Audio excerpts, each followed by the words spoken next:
the Public Safety Committee for discussions on the 2026 budget. And before we do, we're going to hear, I guess, from Finance for a few minutes as to what to expect. Good morning, everybody. Thanks, Jen. Just want to touch on the overview that I did make sure that I sent this out to everybody last Friday so that you could get a chance to review it, if you had the time to do so. But just in case you did not, I will run through it really quickly. First, we're going to touch on what's inside your budget binders. The very first section with the full-size tabs, that's actually the tentative budget section.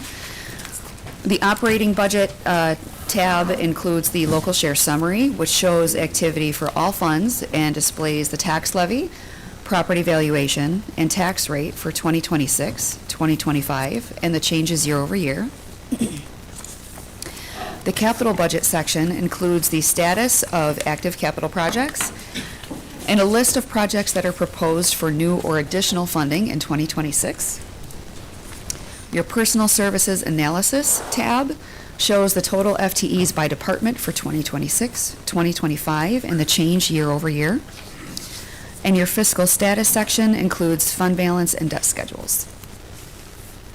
With regard to the smaller regular sized numbered tabs in the back, those are your budget summaries and your line item detail for each department.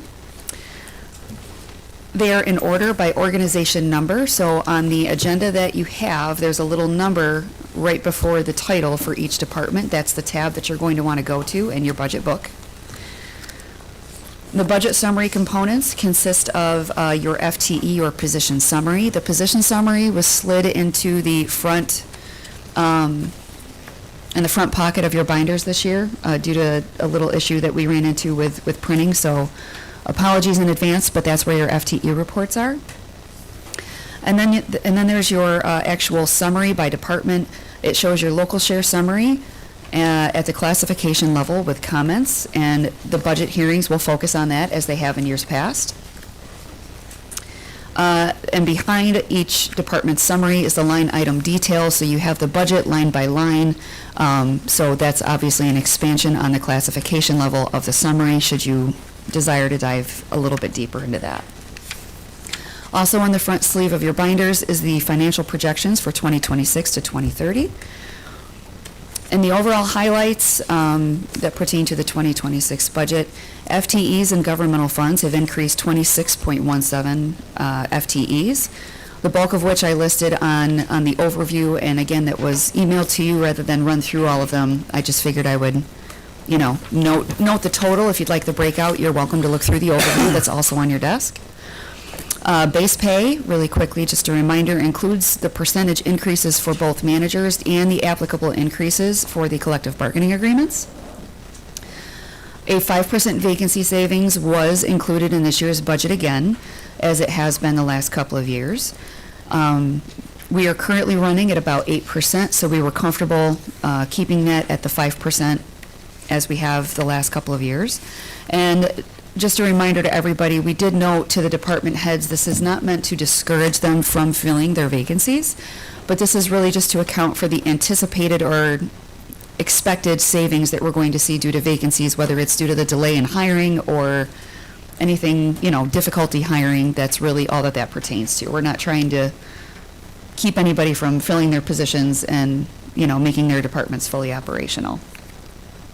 A quick note that 0.8 accounts are a derivative of the 0.1s. So any amendments to the 0.8 classification would require you essentially to change the staffing or the 0.1s for that department. Recommended format for the budget review hearing. The department head will lead the committee through their budget summary, and the deputy director, or in some cases fiscal supervisor, will assist the department head with detailed answers to questions as needed.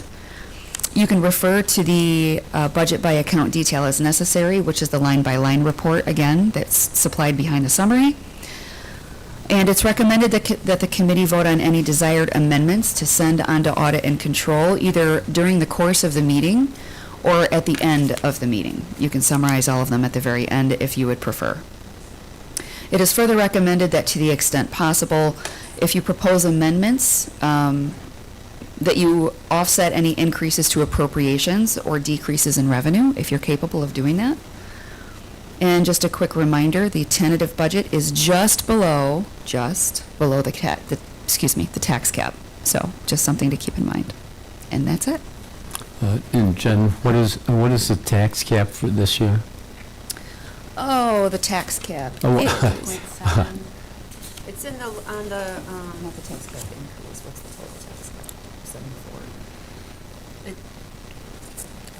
Well- it's essentially $1,600 less than what more than what the levy is.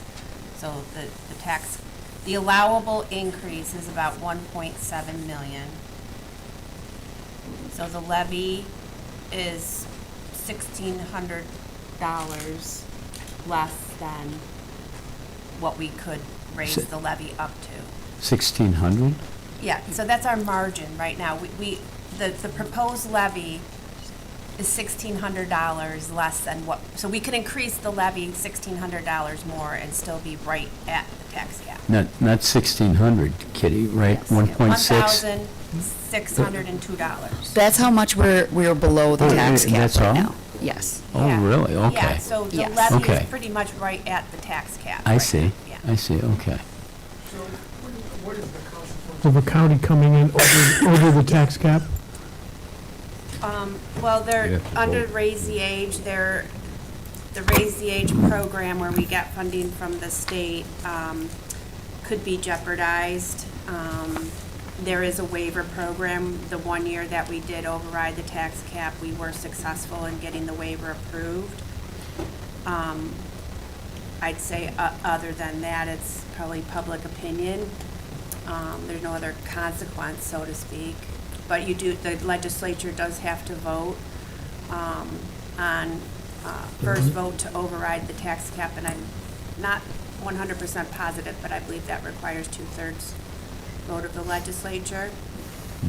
Pierre's nodding, and it must be done, you know, there's a sequence of, you know, you'd have to do that in October and then delay the adoption of the budget till November to comply with the time frame to do the override.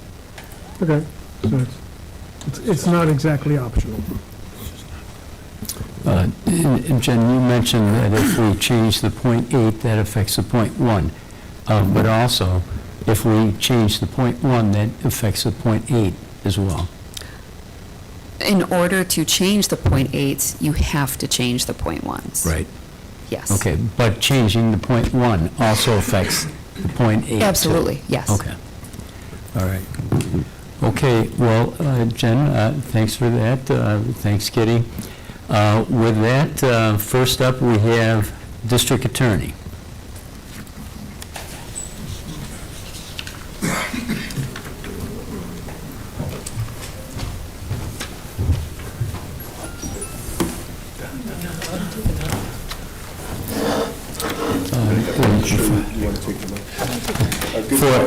For the record, Jace, you guys identify yourself if you would. Sure. Sam Zafoto, Deputy Director of Finance. Good morning, Jason Schmidt, District Attorney. And Madeline Cantaglia, Executive Assistant to the DA. Okay, thanks. Go ahead, guys. If you want to give us an overview, point out anything you'd like to that affects your department, and then we'll take a look at the line items after that. So whoever. Yeah, why don't we have Madeline discuss it? So committee, we'll start with the FTE for the department. So we do have a 2.38 increase on FTEs. Two of them are fully funded under a grant. The one is for the Strive Coordinator, which is a grant that we just received from New York State Division of Criminal Justice Services. The other one is for a case manager. Again, it's fully grant funded. It's for the Office of Victim Services grant that we just received. We have a .49 of a senior investigator. It's for the domestic violence investigator as tied to the Strive grant. That is also fully funded. And then kind of the remaining less than one FTE is to increase 2 part-time ADA positions to full-time ADA positions. So those 2 part-time positions are currently at a .85 FTE, and we're just going to increase it to a .1 FTE to fill them for full-time positions. Mr. Chairman, just as a reminder, the FTE report was a separate handout in the sleeve of your binder. Okay, yes, it was. Thanks, Kitty. Okay. All right, Mandy, so your local share increases just 2%? That's correct. Okay. All right. Committee, any questions so far? Okay. If not, Mandy, let's just run through the line items in the back here. Start with 1165, District Attorney. Is there anything here that you'd like to point out, or anything that? I would like to point out in our revenue accounts, so we receive aid for the district attorney's salary. It's a grant that we receive every year. Okay. There's no change to that. In other state aid, it looks as though there was a bit of a decrease, but we're pretty much right on par for what we had last year. We still have 3 installments of the discovery, compensation, and bail reform funding that we'll be applying into 2026. We have the Strive grant, which is new funding that's included in 2026, and that we should be receiving another award for that. Right now, what's just included in 2026 is the portion of the current contract that falls in 2026. We're expected to get another cycle of that, but we have not included that in the budget yet, and would be amending it into it when it's received. We also have received the GIVE grant for another year, and right now that's what's included is the portion that falls into 2026 and an expected award that falls into the second half of 2026. And then we've also received the CARP grant for another year. New for this year, for 2026, is the federal aid. We received the OVS Victims of Crime Assistance Act grant again, and that runs from October 1st of 2025 through September 30th of 2026. So that is new revenue that was not included for 2025. So, am I reading it wrong? I see October 2028 here.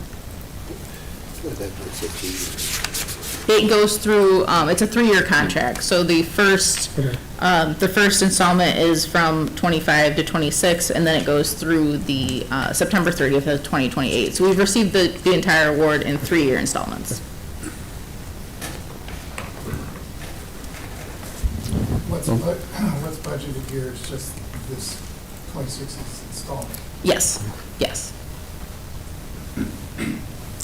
Okay, committee, any other questions on 1165, the district attorney's budget? There's no grant or anything like that we're not forgetting to ask for? No, no. Everything that we have been advised that we're receiving is included. Okay. I just didn't want us to miss out on something that we should be Should we getting. get notification of a new grant, we will include it. Yes, you will see us back here. All right, so my manufacturing background, do we have any data on cost per conviction over time? Well, that's interesting. I bet you we could come up probably with work that. something out, yeah. We can do a separate presentation on that. It may be a scary thought to look at. Yeah, I'm afraid so. That's kind of why I'm interested. That's true. Following up on Legislator Bankowski's question, one of your notes says that for revenue for the ATP not yet received likely in September. Where does that stand? We've been notified that the awards have been finalized by New York State. We've yet to receive the award notice. Some of the other offices throughout the state have received, we wanted to have accurate figures for you, so we confirmed from 2 sources the numbers that we were anticipating, so it's just a matter of waiting for the award letter. So are those anticipated revenues included in this budget? Yes, it's at a much lower rate than we're expected to receive. Much lower rate than. So we budgeted very conservatively for the aid to prosecution, which has not been received yet. But we're anticipating somewhere in the ballpark of at least 700,000 to possibly 900,000, but it's not been received yet. We've not been given our award notice. So you're expecting somewhere between 700 and 900,000. How much of that did you include in the budget? We included 400,000. So there's a possibility of $300,000 to $500,000 of additional revenue. Yes. And you've already been informed that it's been awarded, you're just not sure of the amount? Yes. When do you Yeah. expect to be sure of the amount? Some of the offices, some of the prosecutorial offices throughout the state have received their aid to prosecution numbers. I did receive a confirmation from Assemblyman Molitor. We had him look into it as well. We should be getting that number pretty soon, but he gave me, I'm looking for the exact number he gave me, which was slightly more than what Madeline had obtained, Okay. which was in the 800,000 range. Okay, so if you could find that number, we'd appreciate getting that number. In a sense too, is, we're up against a time constraint of tomorrow at the latest. May I ask the group, so we've provided a number that is conservative. We may come in with a much higher number.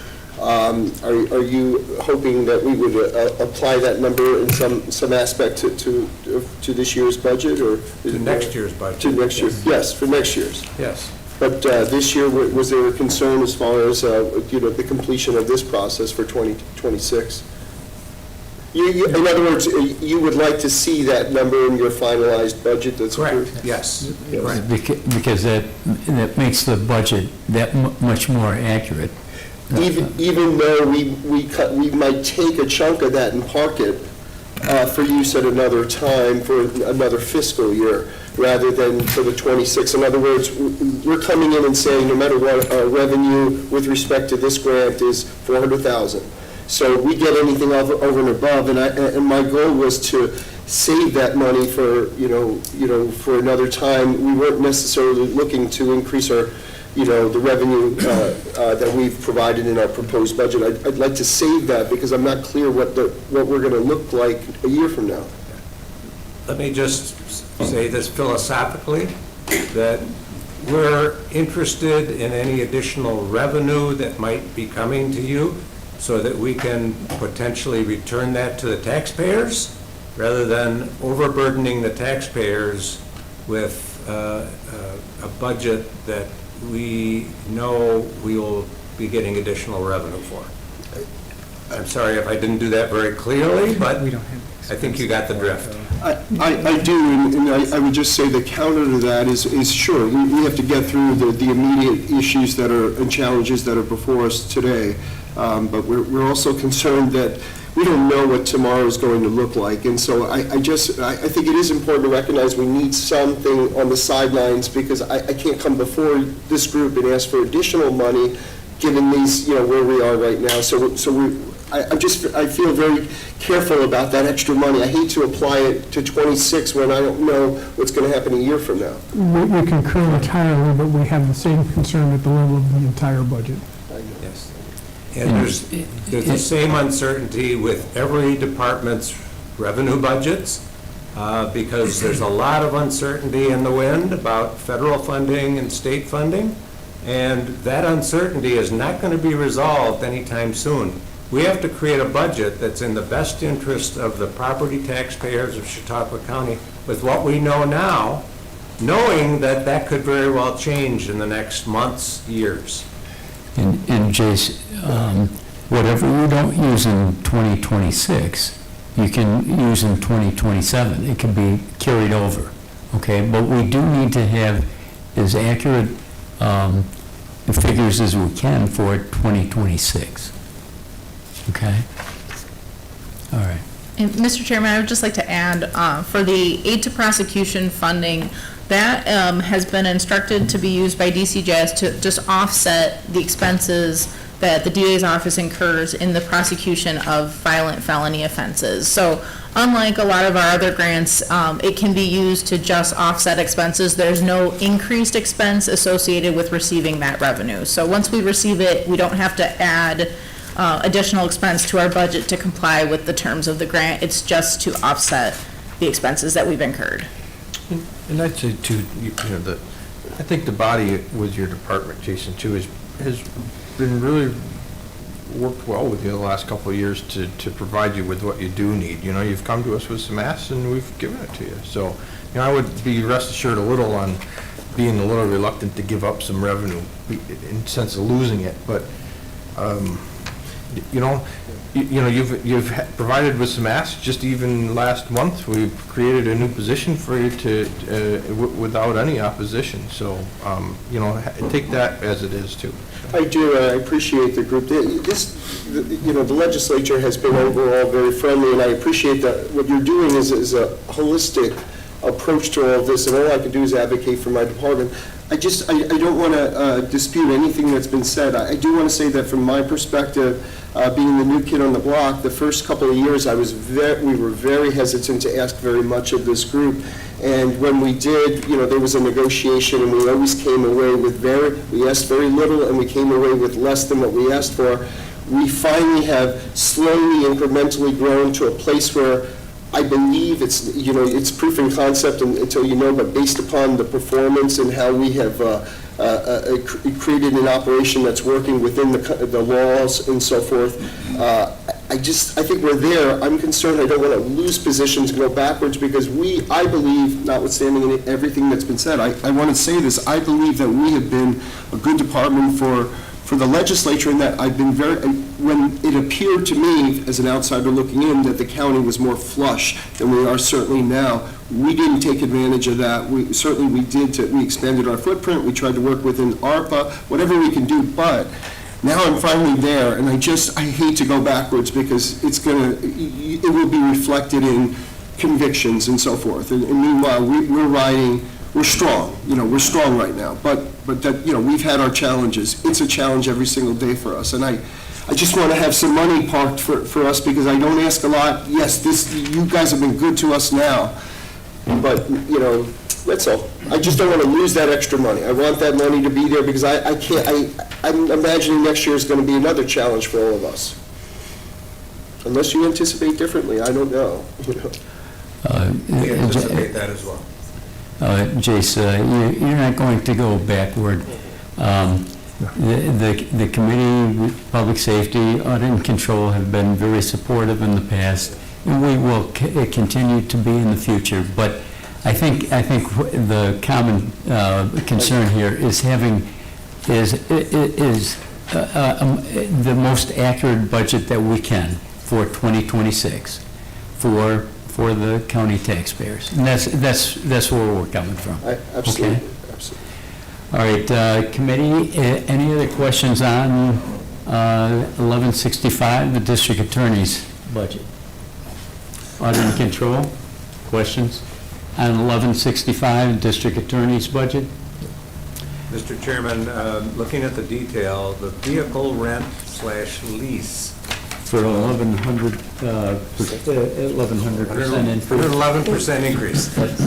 There's a second leased vehicle. Wasn't anybody else's? We have a second leased vehicle, which is associated with the STRIVE funding. It's the vehicle for the DA investigator, and that is fully funded by the STRIVE program. I love the sound of those words. We've tried, we're talking about a $42,000 increase. We've tried to work with you to not 2%, maybe if we're trying to work with the legislature. We understand the challenges you're faced with now.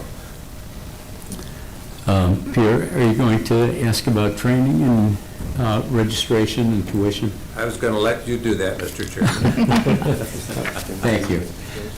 Mandy, training, registration, tuition, it's gone up 100%.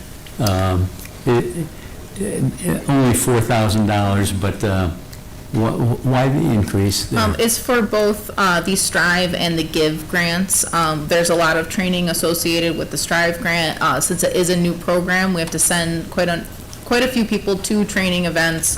And the increase is to just cover the cost of registration fees, tuition fees for attending those trainings. So the increase of 4,000, the 100% increase would be fully funded by both Give and Strive. Again? Yes. Okay, thank you.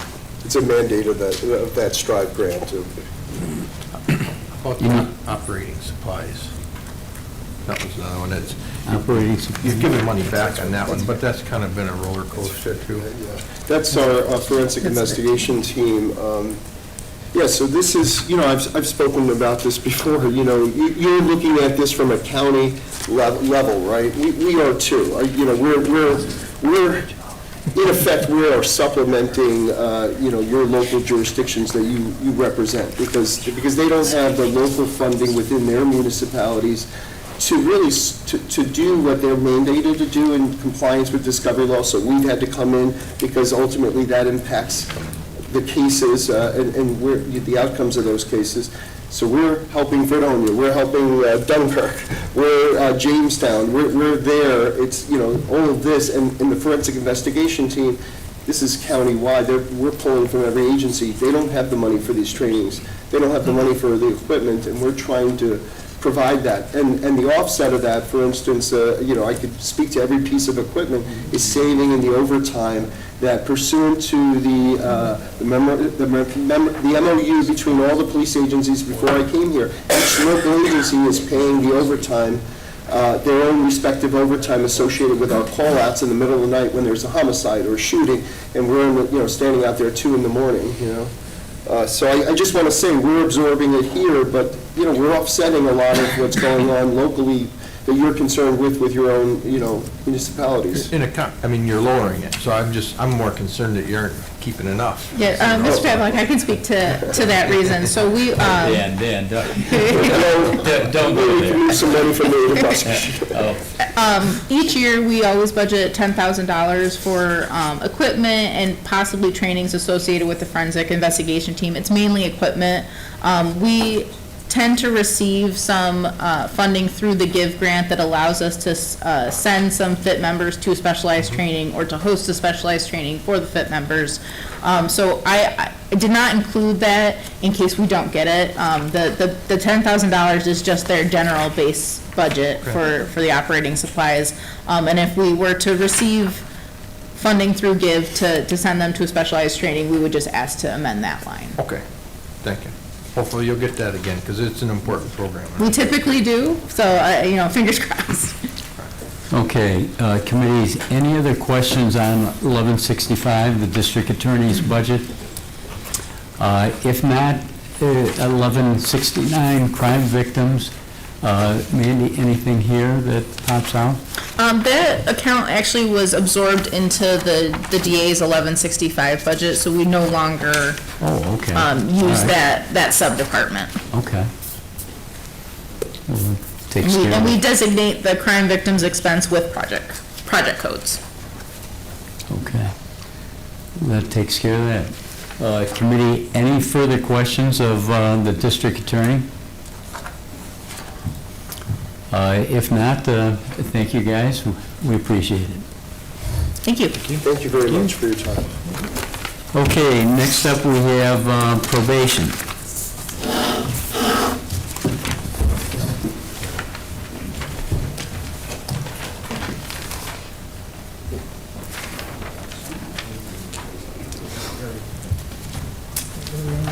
Morning.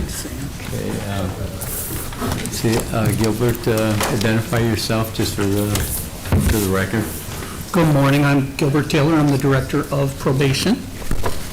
Okay, and you want to just give us a quick summary, Gilbert, of probation before we get into the details?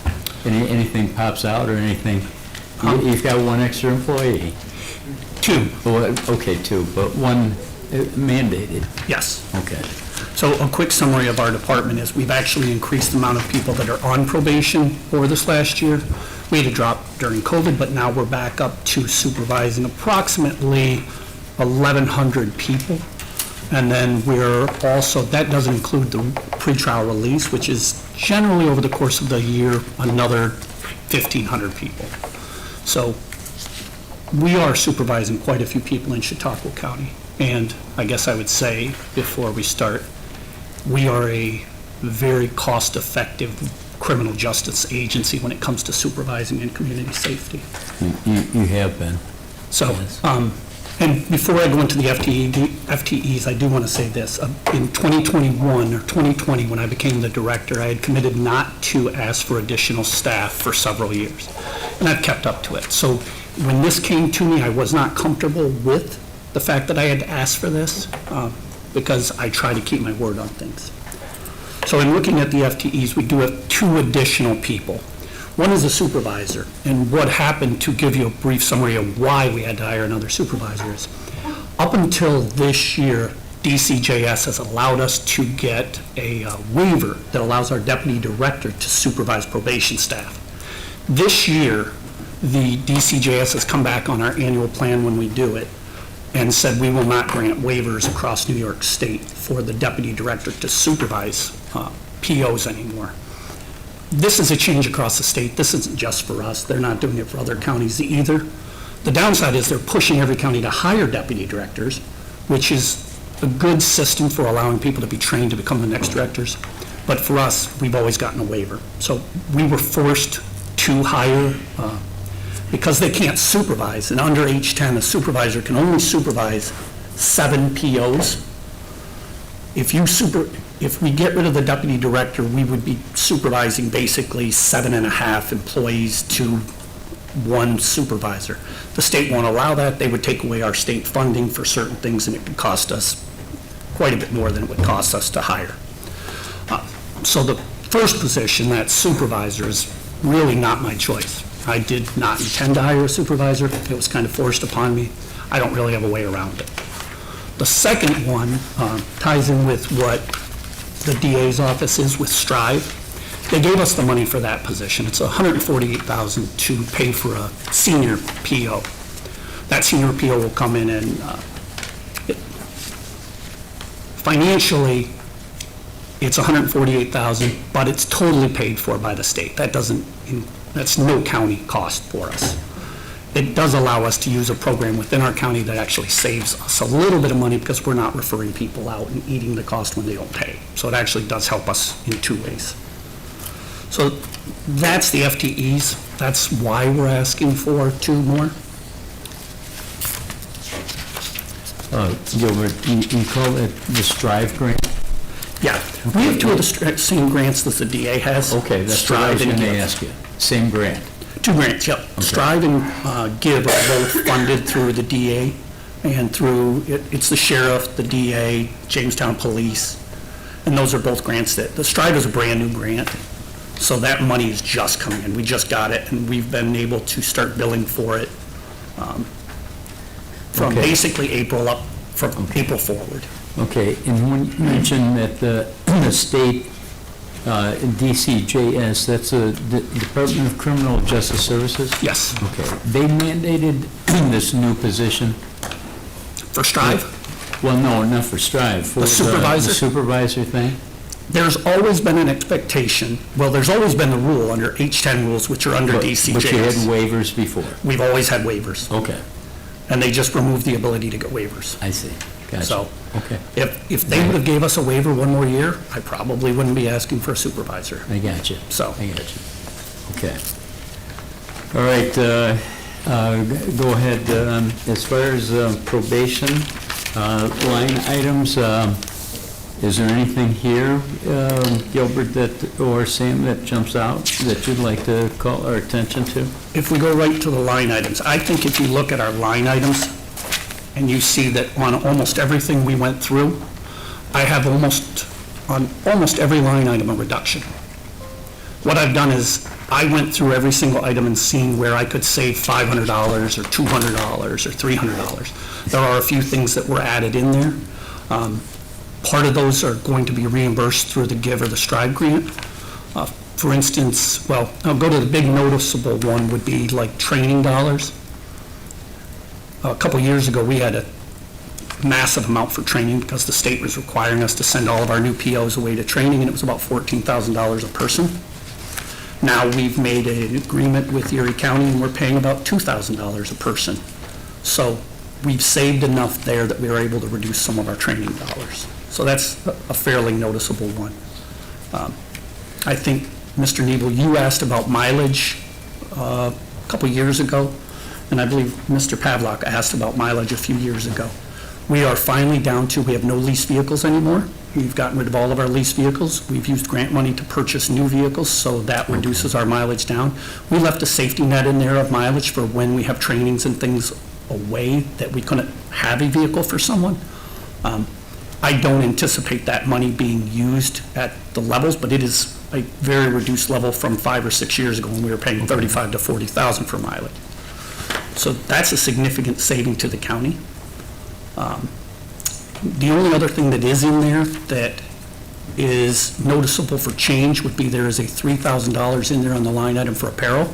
That $3,000 for apparel is intended to be pulled from the grant from GIVE, because GIVE gives us community outreach money.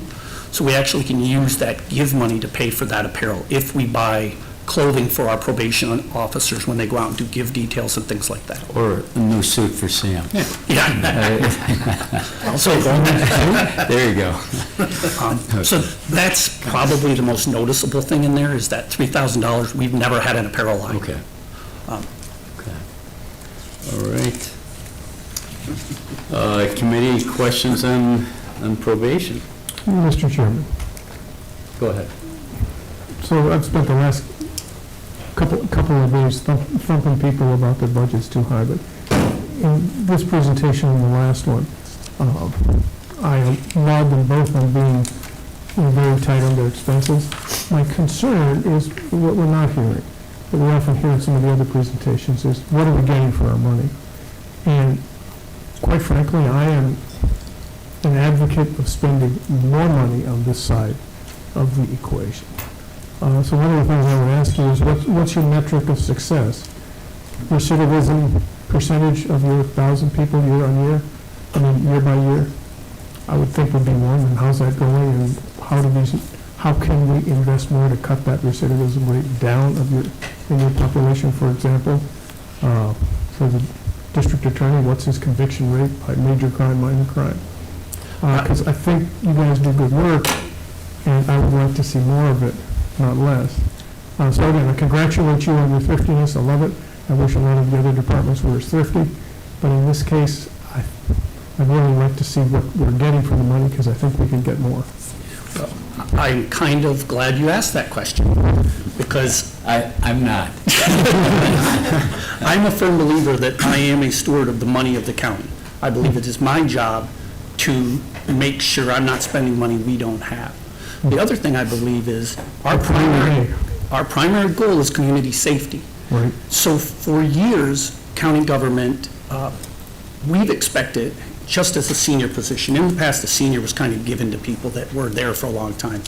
Now we've taken our senior position, and we've made it, they have responsibilities to make us more efficient as a department and do certain things. I'll give you the STRIDE grant as an example. Forever, we've been referring people out to offender accountability that are DV cases and things like that. We never knew what we were getting when we referred people out.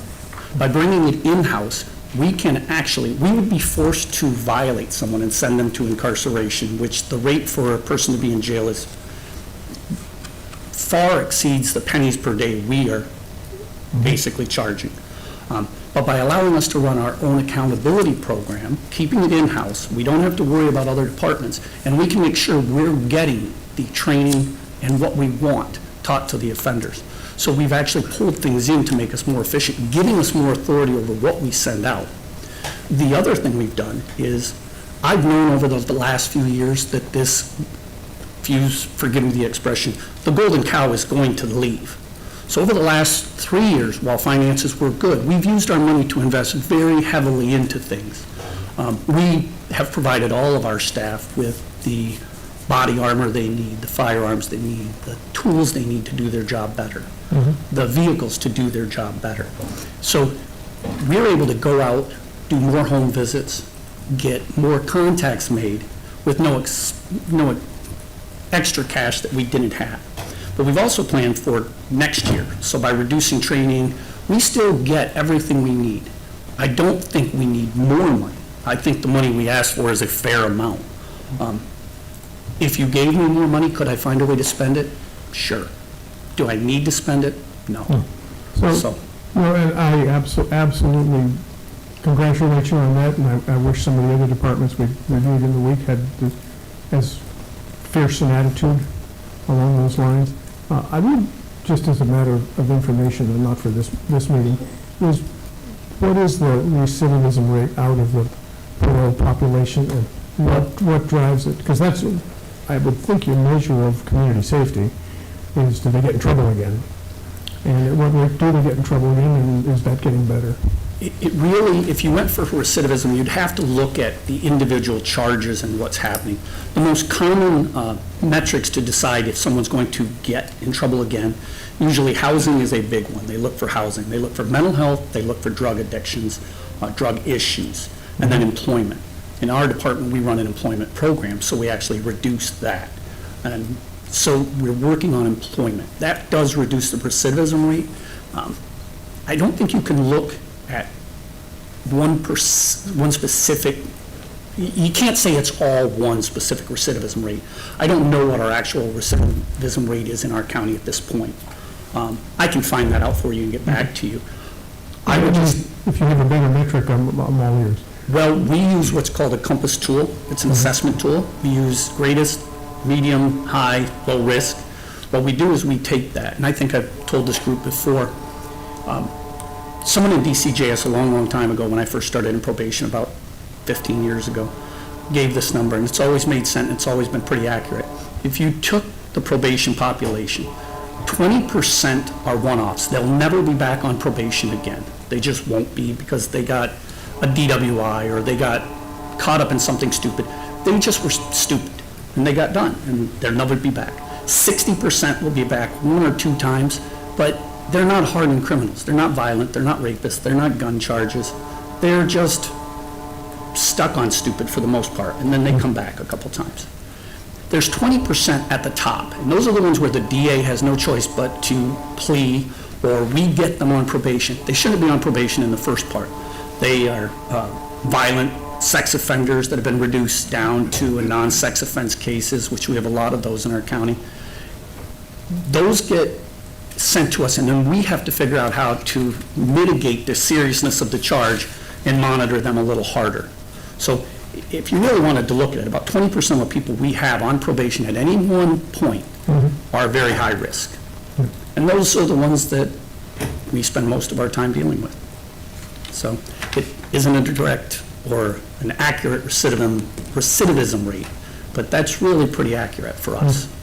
Well, you're not in control of the mix of that population. Not at all. But you certainly influence the down-the-road behavior of that 20%. Yeah, because like it or not, we are the bite of the poison apple for some of those people. The courts may not be able to get that 20-year sentence, and we end up with them for 10 years, and then they fail miserably on probation, and then they go back and are sentenced for that original charge. So we're a necessary agency to make sure our community is safe. And so whatever metric you would use on that 20% would be of interest. I love my job. I love the staff that work for me. I think this is the greatest career in law enforcement anywhere in the world. So I am very animated about probation just because I know what we do and I know the people that are in my department care. So. Okay, Gilbert, just to follow up on Fred's question, are you satisfied with the level of services that you provide to your clients based on the budget that the legislature has given you? Yes. Okay. Yes. All right. I want to be clear, the legislator has always been incredibly supportive of us. We are not a greedy department. We can do everything we need to do with the funding we have right now. Okay. And I believe we may even get a few more dollars from the state at some point. Okay, you could do more, but you're satisfied that you're providing the level of services that you should for your clients at this time? Absolutely. Okay. Okay, committee, any other questions for Gilbert on probation? Mr. Chairman? Yes. I got a couple more. Sure. Sure. In your vehicle maintenance, you budgeted $6,000, when last year it was zero. That's because I screwed up last year. Okay. Last year, we had the vehicles, and I did not put money in there, and I should have. I didn't know because you purchased versus leased. No, I screwed up. But we did get rid of our last lease vehicle this year, so we no longer have any lease vehicles. Which is good. And then your communications went from 95 to 13.5. What's communications, what does that entail? For us, we have cell phones, we have Motorola radios. Most of the communications are for the cell phones. IT gives us the price on the cell phones. We've ordered a few more. We also have them for our vehicles now. So our vehicles are basically the exact same vehicles the sheriffs have when it comes to being able to check case records and everything. The reason we did that is because it actually saves money on hours. If they can do their notes in the car while they're in the field, they don't have to come back to the office and do those notes. Yeah. So the initial cost was there. We used grant money to cover those. Okay. I just noticed that like 23, 24, 25, it seemed to Go up. go from 9 to 13 and 9 to 13. I didn't know if it was a 2-year cycle of contracts or something. A lot of the phone costs we get directly, the communications we get directly from IT. Okay. Thank you. And you think that the $13,500 budgeted for 2026 is accurate? Yes. Okay. I'm very lucky to have Sam as my fiscal rep. He helps me with things whenever I have questions. Yes, you are. Yes. Thank you. Okay, committee. shaking his head. No, this Any is other a- questions? I don't. Audit and control. Just I say, I know you always try to run a nice tight budget, so we appreciate that. And you have a good memory. I remember asking about the fuel. And geez, if I just could look at one more line item that you'd watch like a hawk again, but nothing's really popping up, so thank you. I don't recall asking. You do, Dave. It was a big jump. It was 2 years ago. Yeah. Okay. All right, Gilbert, your local share is increasing 2%. I think that's excellent. Thank you for everything you do. You've worked well with the committee over the years. You're a fiscal conservative. We appreciate everything you do. Thank you. Okay, thank you. Okay, next up, folks, we have emergency services, if they're here. They are not yet. They're not here?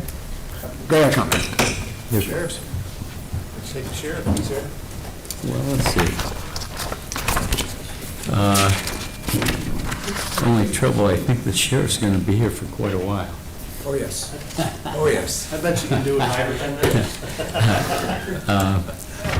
Do we know when the emergency services? They'll be here. I had talked to Bonnie a little bit ago, so they were scheduled for 10. I would assume any minute they'd be here. Well, let's see.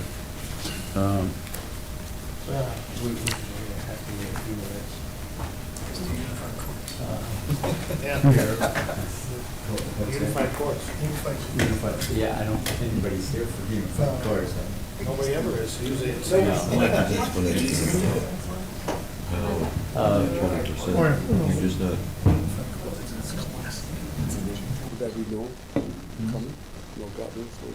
he's supposed to be.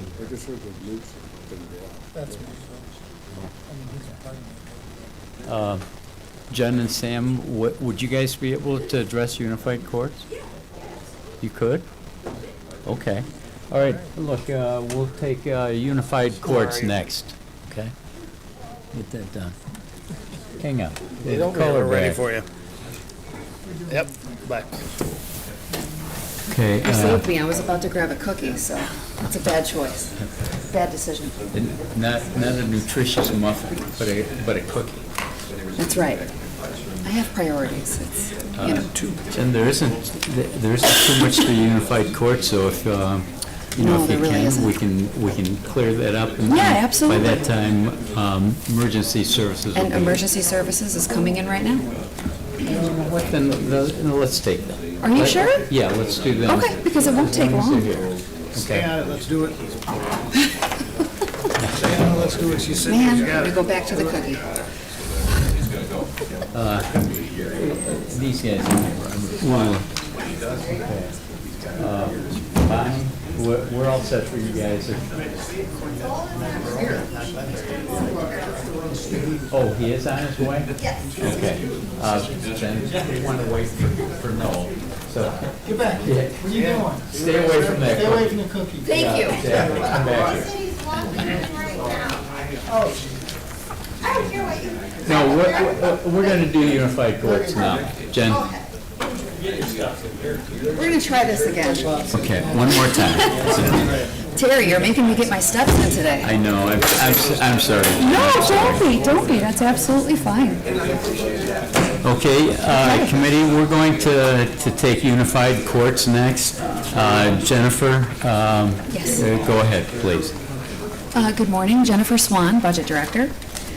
Very, very quickly, we're just Folks, we're doing unified courts now. going to touch on unified courts really quickly. Overall, the unified courts budgets are actually decreasing by 1%. Really the only thing that's budgeted in any of these that we know is going to be an annual recurring expense is actually the insurance or the liability insurance tied to each of these departments. So that 1% decrease is a liability insurance decrease. So with that said, we'll jump right in. We've got 1162, 1135 as the first department, which is the Supreme Court costs. And again, as you can see in the notes, this is the liability insurance that's budgeted there. And it's increasing roughly $1,200. The next department, 1162, 1140 is the family court. Again, liability insurance costs, and those ones are slightly increasing by $1,400. Department 1162, 1145 for the surrogate court. Again, same thing. Yep, same thing. An even smaller increase.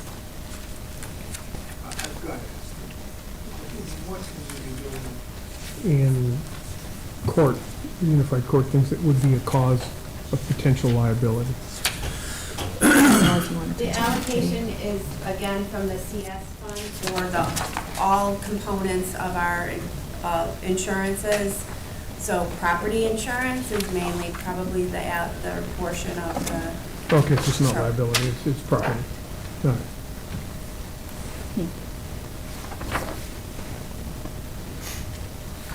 Okay. There you go. Anything else, folks, on surrogate court? Okay. We have a library? Yes, we do. Okay. Court library. All right. And again, we've got liability insurance costs that are budgeted there. Increase. Okay. Do we have a librarian for the library? No. Are you applying for the position? I was just going to ask the same Either did question. I. Either did I. Bob's looking for a side job. Exactly. 1162, 1180, this is the justices and constables subdepartment. These are small fees that are paid to municipal courts for actions on felony charges. Excuse me. Okay.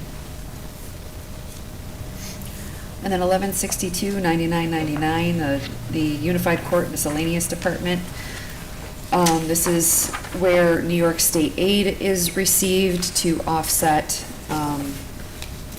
court costs. Can you- So we're required put a note to on provide facilities for the courts, And we do receive reimbursement from the Office of Court Administration for those costs. So it's based on, reimbursement for cleaning staff, maintenance of the area that they occupy.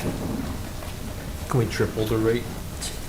No, they set the, they provide for us the parameters of what expenses we can be reimbursed. Jen, I think it's just interesting that the way the summary is portrayed, our appropriations are going up, our revenue stays the same, but because our revenue exceeds Yes. our expenses, it shows that our local share, excess of revenue is going down, yes. which shows a negative local share. Yes. It's not really a negative local share, it's a 1% decrease. 1% decrease in the excess. Yes. I didn't have many questions on this one. Yeah. Okay. Very small, pretty straightforward. Yeah. And we don't have much control over this one, anyway. No, we don't. We don't. All right, committee, any questions of Jen?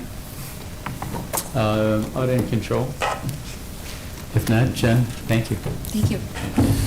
Okay, next up, emergency services and fire coordinator.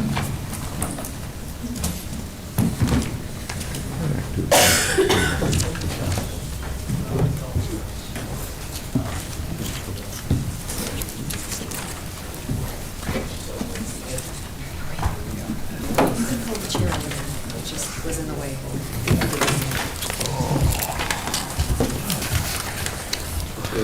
Folks, if you guys want to identify yourself, and then just a quick summary of your department, and then we'll get into the basics, the line items. So, who, Noel? Noel Gutman, Director of Emergency Services. Sam Zafoto, Deputy Director of Finance. Bonnie Peters, Principal Account Clerk, Emergency Services. Tim Carlson, Chief Paramedic, County EMS. Thanks, guys. Okay, who's going to kind of summarize, do you know? Just gonna. Yeah, an easy idea, but what focus of summary do you want? What our office does? Well, no, just as far as this budget, anything that pops out? Yeah, there's additional people? Yep. We could start with FTEs. You got that new climber zone or district or whatever. Just hit the highlights, and then we'll get into the line items, and I'm sure we'll have questions on that. Yeah, absolutely. Yeah. So to start, there is an FTE increase for the whole of EMS, obviously, as you mentioned, is relates to the new Clymer district area. It is a 4-person FTE based on the need to staff that area. Now, just to note, we did take into account the idea that basically the budget will pass, we probably will not have people in those positions immediately starting in the new year. So we only have 75% of the wages and benefits, but kept the FTE to show the 1.0 increase, but we did adjust the wages based on kind of that starting date, which would be in flux based on recruitment, obviously the budget being passed, et cetera. So as you kind of work down through, that's kind of the FTE overview, and I don't know if you want to just kind of go department by department as we go through at this point. Because we can start with just the general A3010 emergency services. And just on the summary, I wanted to start off by saying there is an error on the projections. It shows basically what would be a surplus of New York State aid at the time I did the projection, and today it shows that in our county system. That's an incorrect claim that Bonnie and I have been working on correcting, so that'll be moved. That actually is the revenue for what should be in hazmat, so we will be making that adjustment. So disregard, I do not have a surplus of revenue that is projected that is going to come in basically at budget. So that is an error that we're working on correcting at this moment.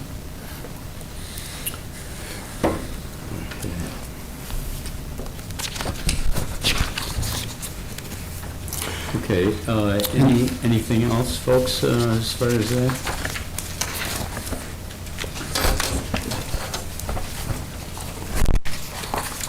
Okay, if not,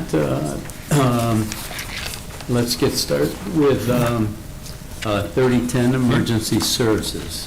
Is there anything there that that pops out, or you'd like to call our attention to? Yeah, the one thing off the top would be the federal aid that is on here. We, essentially, as we prepared the budget, there's a lot of things in flux, so we did include a grant, and, the department's working on making sure that, we're actually going to receive it, but talking with the budget department, we kind of kept the status quo at that time. So that's why you just see that one grant included in next year's budget. There's small increases in personal services and employee benefits, which traditionally is outside of the department's control, and then a very small reduction contractually as well. Now, Sam, that's the SHSP grant? That is correct. Okay. What is that exactly? That grant has always been a yearly grant that's shared between, I think 35% of that goes to support law enforcement functions with our sheriff's office, and the other percentage goes to our office and funds various different projects. We use that for some emergency alerting systems, computer softwares that we use for daily operations. You guys get 65%? Correct. The way that grant's set up is 35% that goes to support law enforcement functions through that. It's the State Homeland Security Program is what the SHSP grant is. So what's the status of that grant? We have not been told that it's being going away. We've been told last thing I was told is there's more information coming, but they haven't told us anything yet. It's, I know what I've been seeing online is there's some potential reductions, but nobody has given us anything yet on any hard data to it. But one thing we have not been told is that it's not continuing, but we've just been told, hang tight, we're getting more information for you. And I'm hoping, I've got some of my fire coordinator meetings across the state next month. I'm hoping that there's going to be some of that information presented there.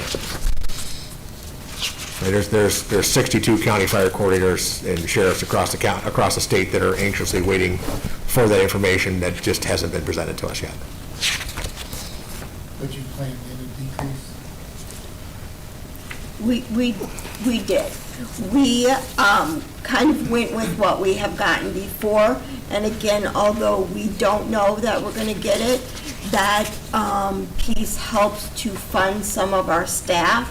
So we didn't put anything in equipment-wise for it, but we have to have D-Land, and we have to have I Am Responding.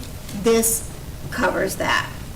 So one way or the other, we have to have those two programs. And the funding for it comes out of this grant. So we're hoping we'll get it and be able to cover what has to take place anyway. We have. You say we have to have it, it's mandated. Both those are computer programs. The I Am Responding okay. system is in use by 40 fire departments, the sheriff's office, dispatch. There's hundreds of thousands of transactions a month, and that, going through there with thousands of people relying on that data for that. And D-Land is the operational software that we run the backbone of our emergency management system on. It's good to get clarification. Okay. So how much was that grant this year?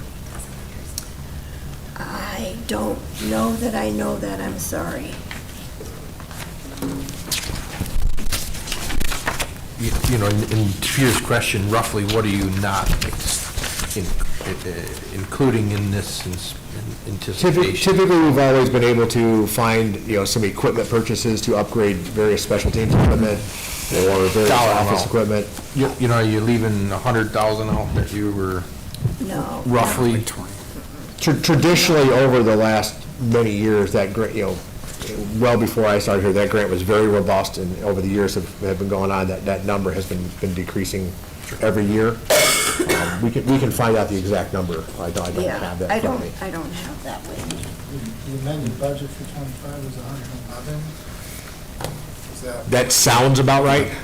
And then it's reduced down to 79, so you reduced it to 32-ish? That's correct.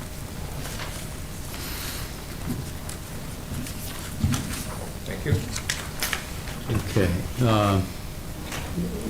Bonnie, you can get the more accurate figure Right. for us? Yeah. Okay. Yes. Here, Bonnie can get back to you. Sure. With that. All right. Thank you.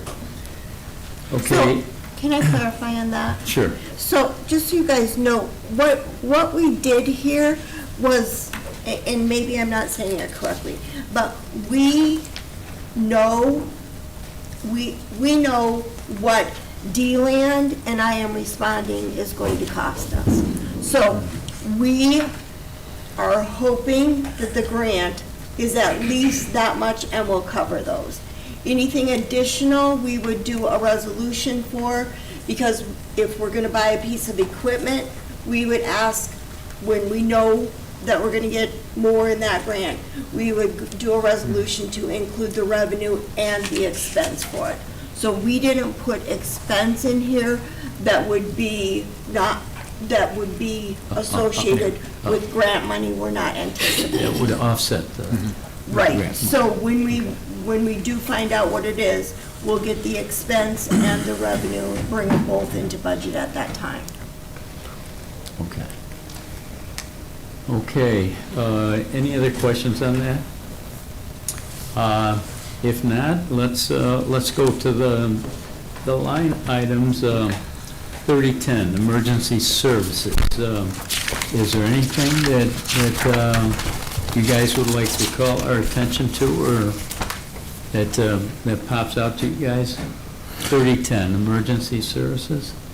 No, I mean, there was some reductions, obviously, Yeah, I see. through there. Some of it was mileage reductions, just based on some of the trends from where the adopted budget was, with some changes that they have going on, and just some different changes through what IT would have budgeted for us, because some of that schedule changes year to year as well, too. Communications Yep. decreases and stuff.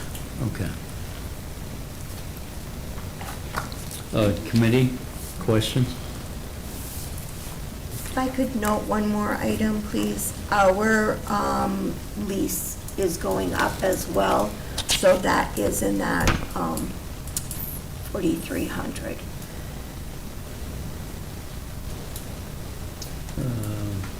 What? Oh, okay. Well, the building rent lease, yep. Yeah. 43. Yeah, for 2 Academy. Okay. Audit and control, questions? I've got a question. Go- Did that go go ahead. up in '25 as well? Yeah, there was a resolution, I think it was a Yeah. couple months ago, that outlined the new rate that we were paying on that. So yes, it did go up here at the tail end of 2025 into Okay, 26. okay, yeah. Another question I know. Just trying to keep them honest, huh? Yeah. Okay, if not, 3410, the fire academy, well, actually 3412, nothing for those. Yeah, that's the newsletter essentially that they hope to get back up and running next year. So we've been carrying that budget forward. It hasn't been used in a couple of years, Okay. with the intention of Right. using it in the future. But nothing's budgeted for next year. Okay, 3625, technical rescue team, anything here? The equipment, basically, I mean, there's some minor contractual changes related to, obviously, to the contract. We do have some equipment, which is, and this is new this year, to replace some water rescue PPE, which is kind of the big increase that you're seeing in this sub-department. Okay, committees, questions? Okay, if not, 3640, hazardous materials. That too has the contractual changes through the .1s and 8s. It does continue to replace the gas detection meters on the schedule that they're working through here, and then some minor contractual changes as well. Okay, folks, questions? And we do have a piece of a federal grant. This would be similar to this year. Should we receive this grant, it's going to be higher than that. So we would actually have to come back at that time and do a budget amendment. This was a piece kind of similar to last year that we had in the budget too. You had it before, Sam? Yeah, it was in last year. Technically Okay. comes in about 16,000. It was in at 10 last year. It's the same this year, but if it comes in at 16, we would have to, in the same vein, come and amend the budget essentially once we have the final No- number. No next year. notification or anything at this point? Correct, that's correct. Gotcha. Okay. All right, any other questions on hazardous materials? If not, emergency medical service, anything here? So this one shows an increase in contractual line items, and Tim, I think, could kind of talk a little bit more, but they've been kind of made aware that medical supplies, we're expecting quite an increase in costs over the next year. So that is in here. There's also some increases for employee apparel, and then there's some corrections within the FTEs of allocations. But they're expecting, unfortunately, to be paying a higher price on basically all medical equipment and supplies next year. With that going up, does that change what we bill people to them for when we go on a call? No. Correct, no. Why not? So the way billing works is it's not by item. It's not an itemized billing. It's per occurrence, so it's ALS 1, No, ALS I 2. didn't, don't get me wrong, Tim, I didn't mean we charge extra because the Band-Aids cost more. right, No, okay. I mean, when we go on a call or whatever like that, does our fee increase? Adjusted our fee schedule this year. Oh, you wanna do And big one? if we can adjust our fee schedule in '26, we will probably do that. That's something that we work with our billing company yearly, every couple of years, to look at what the average market is for what people are charging. Okay. So potentially, we could see an increase in our fee schedule. But as of right now, no. Correct. Okay, thank you. Okay, audit and control, questions? No? All right. So this one shows the correction on the budgeted positions. There were allocation changes, and I believe that was where we had, actually, I don't know what that- there was an allocation change that happened in there. I think, isn't that the one where, No, it wasn't an alloc. I thought it'd be the next one. Dr. Falk's salary, we absorbed? Oh, yes, that is correct. Yes, Dr. Falk's salary, see that, it wasn't an allocation change. I was thinking of two different things. It was this year originally, Dr. Falk was being charged to the wrong department. That's been corrected. So that is all actually correct now in the 2025 budget. Thank you. And I believe a portion of his vehicle as well. Yep, and that was corrected too, yep. Okay. Yep. Okay, any other questions on emergency medical service? Okay, if not, let's see, next one is the fly car. We've got some good news on the fly car. Or do we want to do CME first? Oh, I'm sorry, did I skip one? Excuse me, can you go back to a question on medical? Yeah. And I saw a big jump in overtime. Have I seen that? Across the page. That's for CME. No, this is for emergency medical services. 133% increase in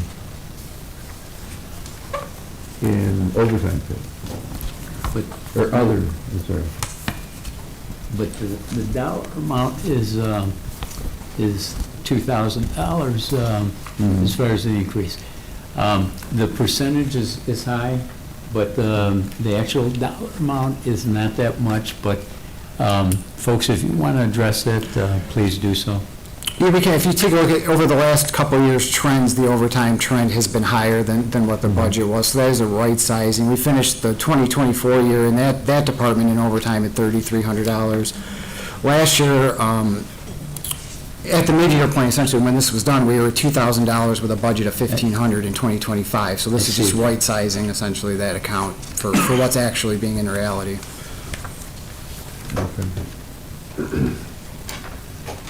So at the top line level, I'm looking at the summary sheet now. An emergency medical service, 3980 is down $61,000 in total for 20%.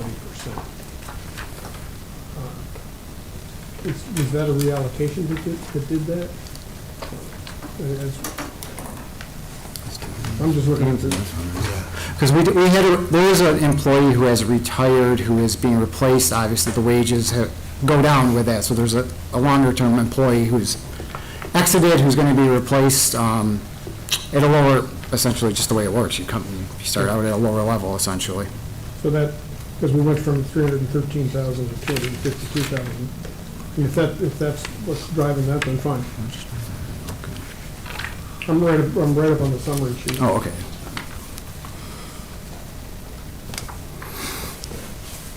Yeah, it's a reduction essentially in both benefits, payroll costs, and then a small adjustments to the contractual. So that is driving it down, essentially, yep. Good. Okay, let's go to CME, continuing medical education. Anything here, folks? It's the same thing. There's some allocation changes, essentially, that are driving the payroll costs down. This is the fees for the EMT licenses, and there is a new expense, which is Vector Solutions, which is kind of new year to year, which is kind of part of the reason you've seen the contractual line item go up in here as well. That's something that kind of gets billed back from the sheriff's office, but that's something that unfortunately in the 2025 budget we didn't have in, so it's something that actually we're going to have to either do an executive transfer or resolution in the near future, because that is an on-budget expense that we began unfortunately in 2025. So, again, back at the summary sheet, your expenses are up 7%, okay?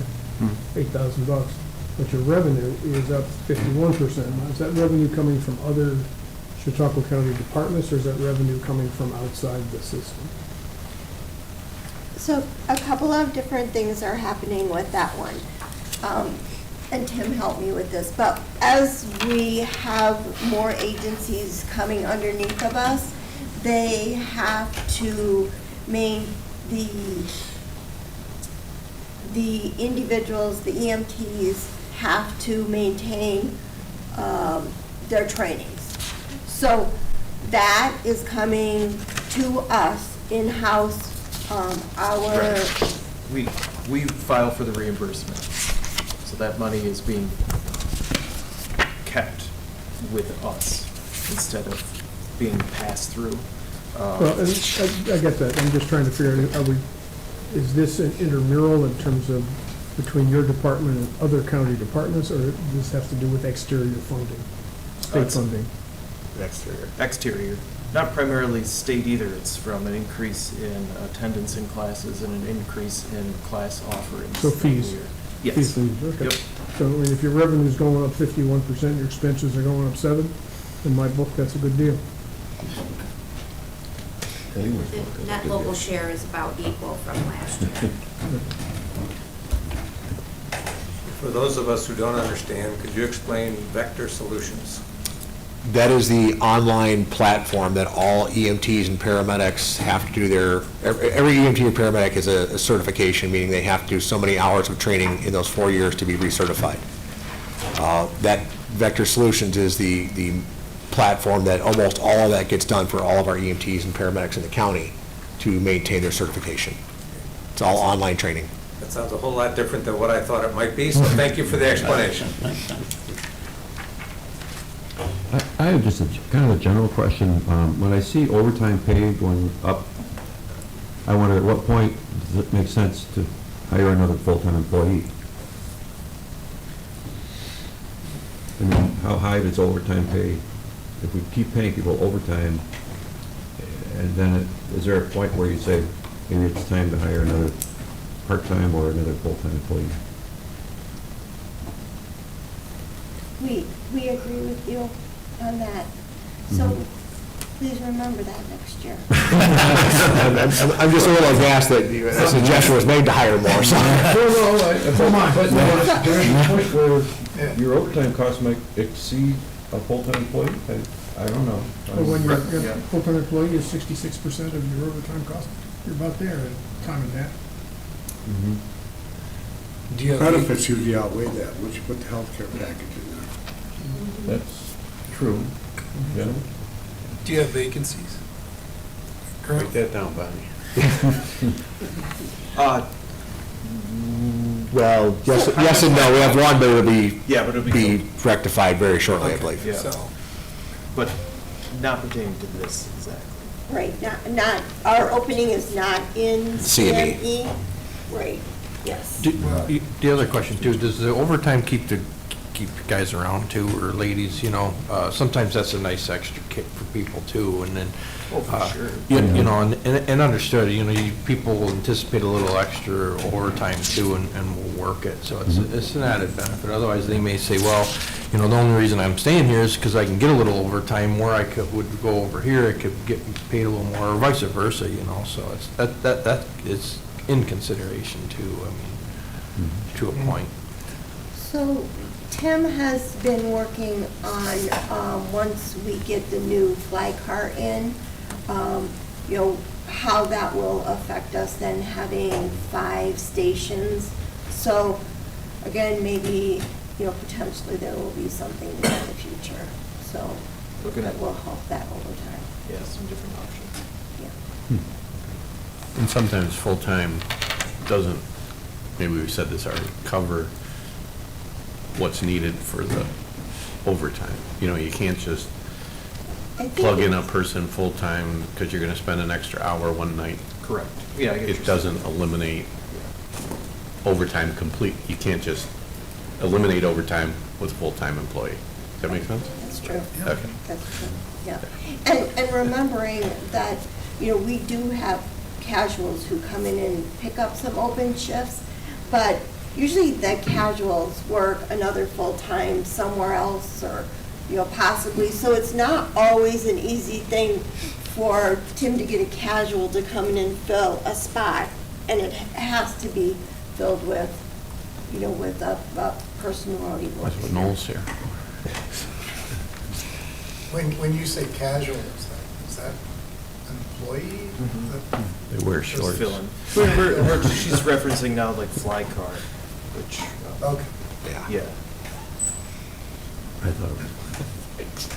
Yeah, I wanted to cut our explanation on casuals. And Yeah. Is it, but they're, I mean, they have the same qualifications. Correct. and It's a they're term, just- they're basically per diem employees.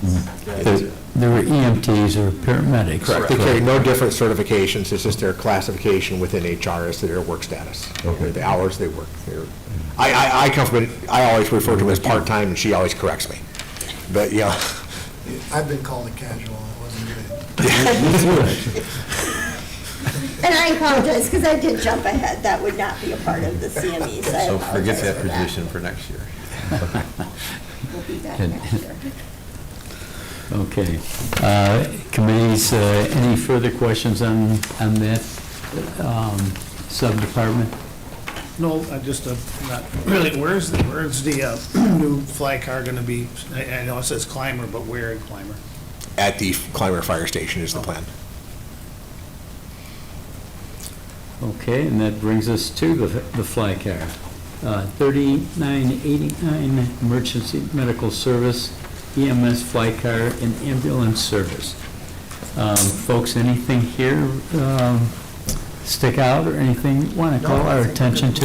Yeah, I think, yeah, obviously, we know obviously, we know that's the biggest ask and request in here is the addition of those 4 full-time employees and the needed equipment to make that happen. And, you know, as you've seen in the legislature here, the gentlemen from Clymer, they came over several times, and you know, their needs have changed. The western part of Chautauqua County just doesn't have the medical attendants that they once did, and it's, you know, if they call for, you know, those ALS services, you know, dispatch has to make a best guess, is it better to send the car out of Lakewood or Mayville? And they're both equally far away, and we're looking between 20 and 30 minutes on average for that paramedic to get there in a critical time frame. And that's what spurred this whole conversation and going on there.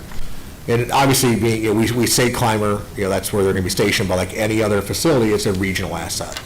You know, it's going to go, you know, in that entire western Chautauqua County region. French Creek, Sherman. Absolutely. It's, you know, and as we do with all of our cars, if, you know, and this is a large part of what Tim and our seniors paramedics do, and myself, is if we see there's, you know, really, these guys are getting hit in this part of the county, maybe that, you know, Clymer car, go, hey, get in a car, and kind of go position over, go work towards Asheville. I'm just making assumptions here, so that we can kind of gauge what's going on. So it's not, but it truly is a regional, be a regional asset for the county there. And we got Peak and Peak there, which has a lot of calls. Yeah.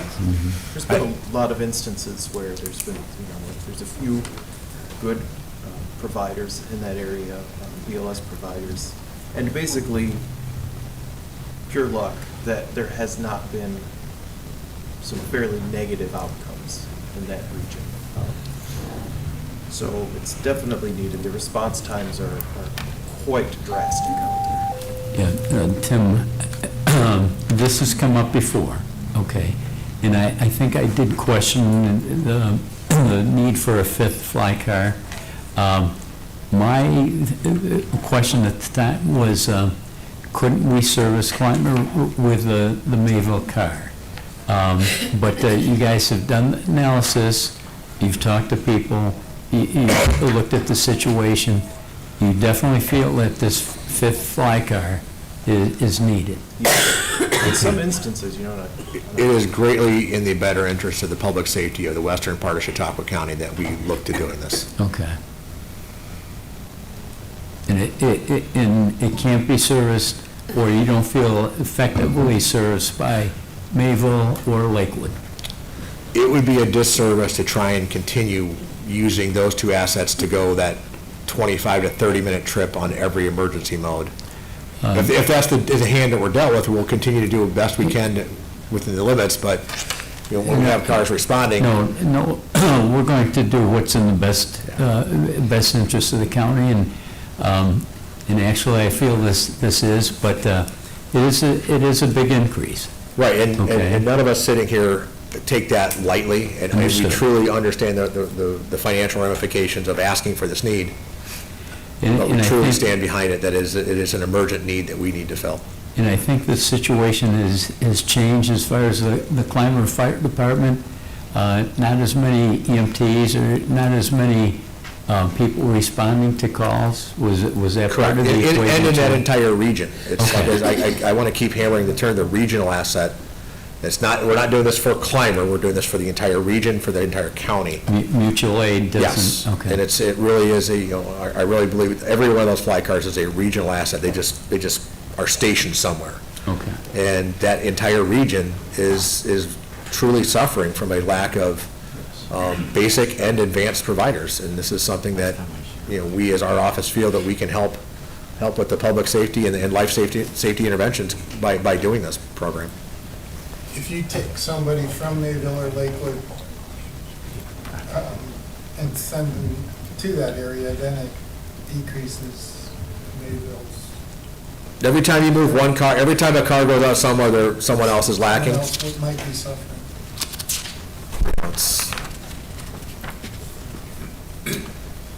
Okay, so we're having an increase in expenses for the fly car.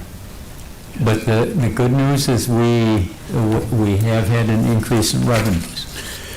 Yeah, to date, our trends this year, actually, the last year's budget, we finished above the actual revenue number, and I'm just talking departmental income, I'm not going to worry about insurance recoveries or anything that's ARPA related, but we finished at 1.8. We have a budget this year of 1.4 of departmental income. We amended it last month to basically 1.65, which was kind of I actually think we're going to be ahead of that this year, but that was kind of the comfort level at that time of where we're going to be.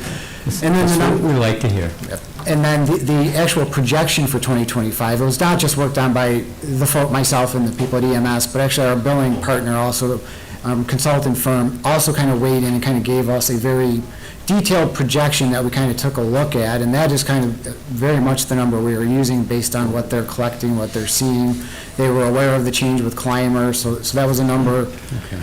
But it's one that we definitely received positive news. Now, part of this also was last year at the budget at this point, and Bonnie very correctly mentioned that we had the line item for the payments out to the district. She said, we may be under budgeted there in that line for the payments out. That is what drove us over last month, essentially, is those payments out and that revenue was essentially what we thought. I said at that time, if that happened, we should also have a surplus of revenue, which we did kind of just see happen last month.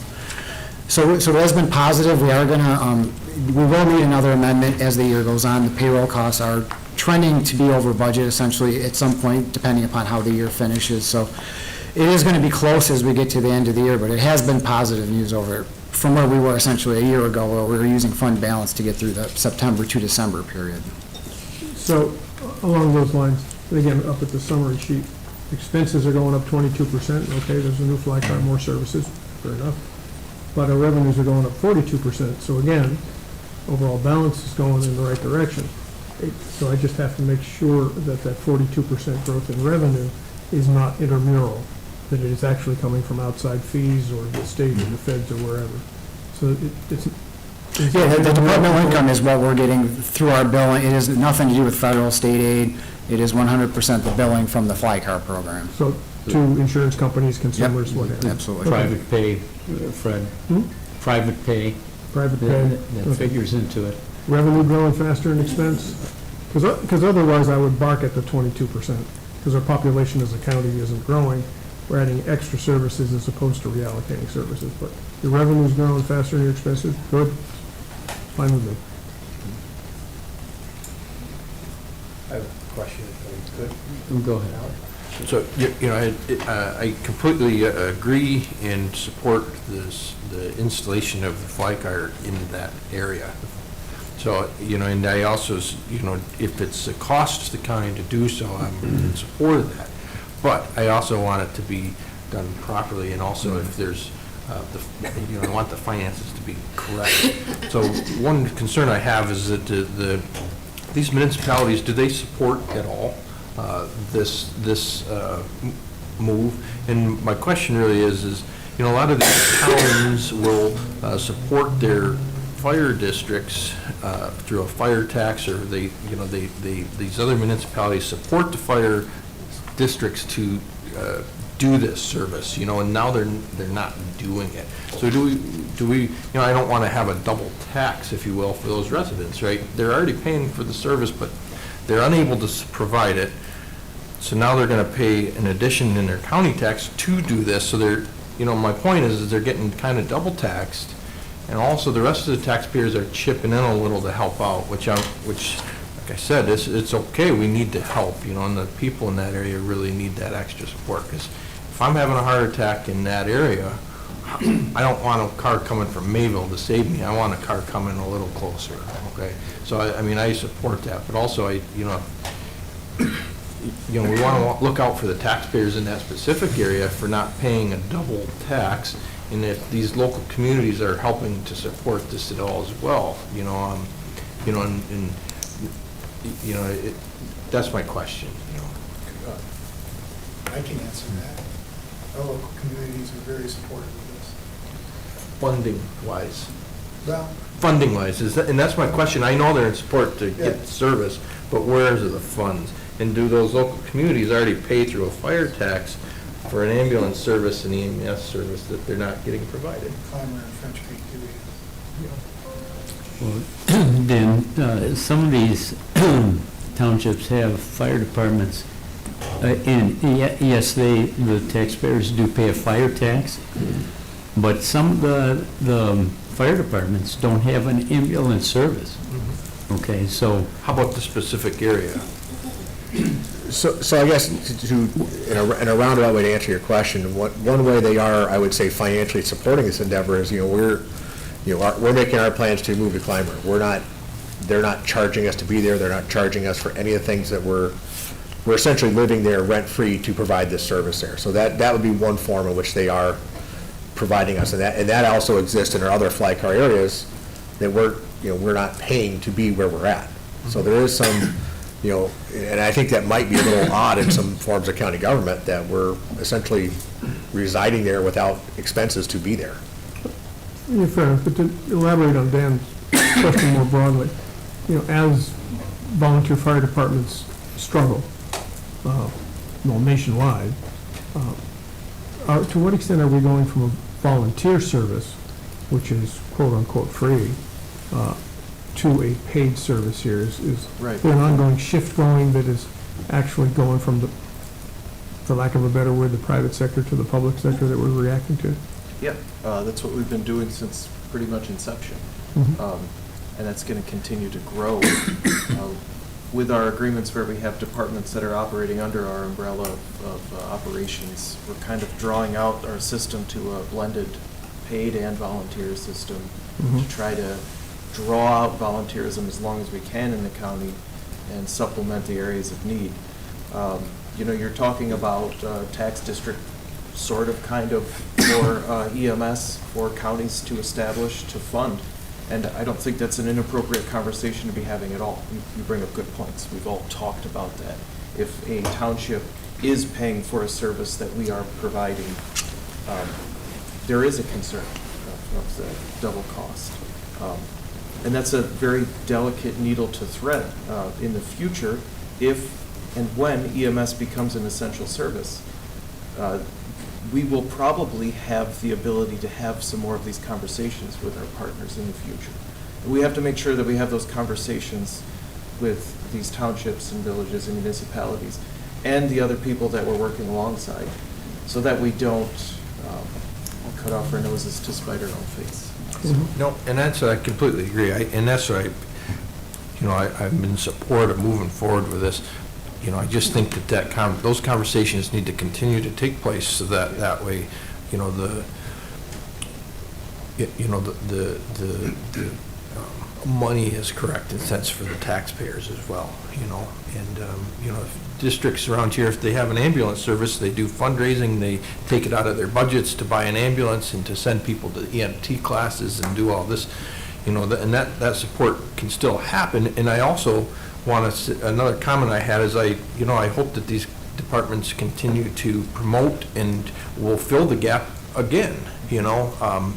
You know, is it a permanent thing, or are you going to reassess it in 2 years? You know, hopefully they can fill the gap. But obviously, you know, we're filling the gap now. If we're filling the gap, you know, they should see a reduction in some of their, if they don't intend to pursue, you know. Do they need an ambulance anymore? Well, are we going to utilize their ambulance still? Some areas are having those conversations and making those decisions. But we still utilize the local fire department's ambulance. Correct. The fly car is just a response. Correct. Fly car provides the EMS piece. The local departments are providing the transport. Some areas they're starting not to, and that's where our need is growing on the ambulance side. Yeah. And that's going to continue to happen as well. But also, much to your point, sometimes some departments, they have lows and they have highs. Some areas have real low response in providers, and then in a year or so, it'll turn around. And I think really what we do primarily with this system is we're a backstop for EMS services in this county. For the areas that have increased need, we're the backstop to fill in those gaps, and then when the need decreases, we shift. We've done that with our ambulance, our South County ambulance just recently, and with a developing agreement with Asheville, where we are taking over and stationing there, which happened yesterday. So, yeah, it's a fluid operation that's going to have to continue to be that way for the rest of its existence. Okay, committees, any further questions on the fly car and the ambulance services? I was just going to ask about the ambulance, just in general, how is that working? You're referring to the interfacility the transfer truck? Yes, sir. I think it's working very well. It's, you know, as we know, last year it operated, you know, I forget what the 28, 35, something, it operated in the black. Yes. So, you know, it is making money. It is one of the things that we hoped it would do is, one of the biggest problems EMS providers have is our local hospitals are having the inability to get patients out to other higher levels of care. So, you know, our EMS providers are waiting at hospitals, and by us having this interfacility transport, we've been able to help get patients out to where they need to go to help decrease the wait times so those providers get back to work, back in service. That's been a secondary effect of it. I think it's been very, very productive and beneficial program for us and for the county as a whole. Thanks. Okay, next we have the EMT CPR training. Anything here on this, folks? No, this is more of kind of the same explanation. There's been some allocation changes, obviously the contractual increases that come from county government. We do have some expected increase in training costs with some expected revenue to be offset for the tuition fee revenue, and that is essentially that in this sub-department.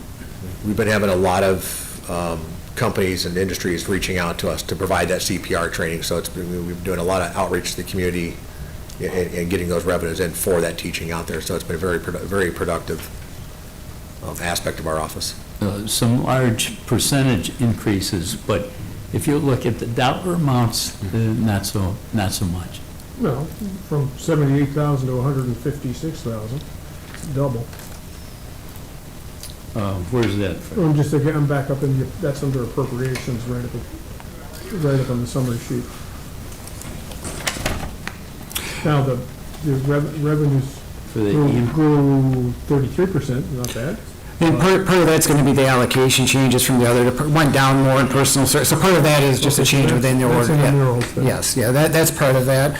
And then obviously the expected training costs with some increased revenue for the classes, et cetera. So. All right, so that, whatever, $99,000 is not net to the county. Well, not to just this one little sub-department. Some of it was elsewhere in the EMS budget. Okay, any other questions? If not, thank you, guys. Appreciate it. Okay. We'll take a 15-minute break, and when we come back, we'll do the sheriff's department.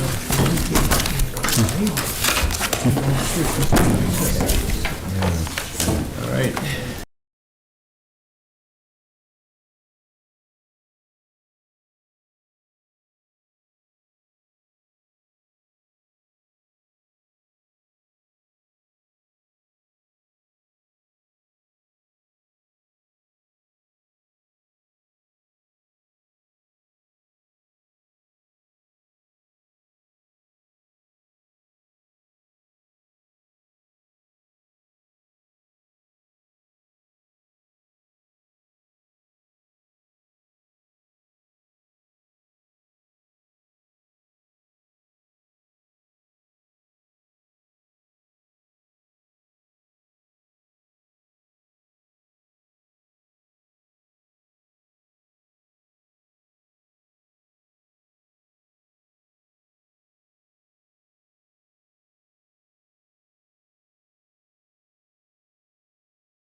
The majority of the town clerks responded that they're very much in favor. All the police chiefs are very much in favor. And I say the majority of the clerks, nobody was not in favor, some just didn't respond to the request. So that's what the purpose of that is. Unfortunately, we just recently had it, and it took several man-hours just for one case. And they're out there, and there's a big study, evidence that shows that those who are involved in animal cruelty are also involved in other types of criminal activity. So I think it's a great way that the sheriff's office is going to try to help out to the other communities and municipalities within itself to really focus on it. It is an issue, and it's gotten, kind of, you hear about some and you don't for a while, but just because you're not hearing about them doesn't mean they exist either. So, correct. Correct. I think dedicating that service is good. And, It was a couple of years ago, it was a learning lesson for me, the dog control officer in Jamestown. I didn't realize that's two separate positions, and we don't have the animal control officer. Correct. So I think this is an excellent idea that you're having, I really do. in addition to that, this legislature did pass the Animal Cruelty Act a few years ago, so I think this lends itself to that. Correct. And I think, Jim, I think the Jamestown Humane Society at one time had an animal cruelty officer, didn't they? They did. They discontinued that A couple of years ago? several years ago. Okay, that's what I can't thought. tell you how long ago. I know. We have a good arrangement with Jamestown, the Humane Society, and so when they receive a complaint, they contact our office. We work together with those cases because, again, our officers, there's some dogs that are maybe being abused and some that aren't. We get complaints on them, but because of the breed of the dog, sometimes the way they're taken care of and how they're managed is appropriate, but a neighbor might not think so. And so we want to bring in the experts when we can. Well, I think the county does need to take a lead on this, and thank you for your efforts there. Okay, now we'll get to the bad news. So, I was afraid of that. Yes, we do have an increase in our budget, a local share increase of 6%. Oh, boy. And the bulk of that comes from the collective bargaining agreements.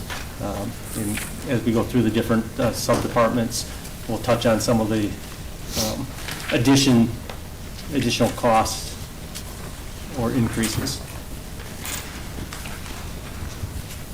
Okay. All right, let's see, then Jim, you might as well just then take us through each sub-department, and if we have questions, we'll ask you. Okay, so our first one would be the court officers. There's, again, no increase in the FTEs on that. There is a increase overall in personnel services, and that is primarily due to the collective bargaining agreements. So in that, we have actually 3 different unions that are represented, and all of them settled their contracts this year, so there's an increase. But so we have part-time deputies that are working in there, as well as a supervisor, and then one from DSAC. And we also see an increase in contractual, and that is primarily due to the IT software maintenance. And then I failed to mention some of the increase in the personnel services is due to overtime increase for the NeoGov training. Okay. Committee's questions on this sub-department? If not, Jim, the next one. Next one is consolidated dispatching, and no increase in the FTE count. Just to also point out that there's 5 senior dispatchers that are partially funded by the Public Safety Answering Point Grant. Increase, again, is primarily due to some of the overtime that is going on, and part of the reason we do that is we can't expect our dispatch, we want our dispatchers paying attention, answering the 911 calls and listening to the radio versus being on a computer. So we also have contractual, the increases there are our Kronos, Telestaff, Power DMSs, which we keep we utilize that for a lot for our policies and procedures, but there's also educational information that's on there in our Microsoft Office products. Committees, questions? Mr. Chairman, I'd like to point out that I believe that the personnel services, the 2025 projection is inaccurate. There appears to be a payroll allocation error in the year-to-date 2025 that probably drove that projection to be over by, I'm going to estimate, $335,000. So Whoa. I would say that the 2025 projection should be much more in line with the 2026 tentative budget.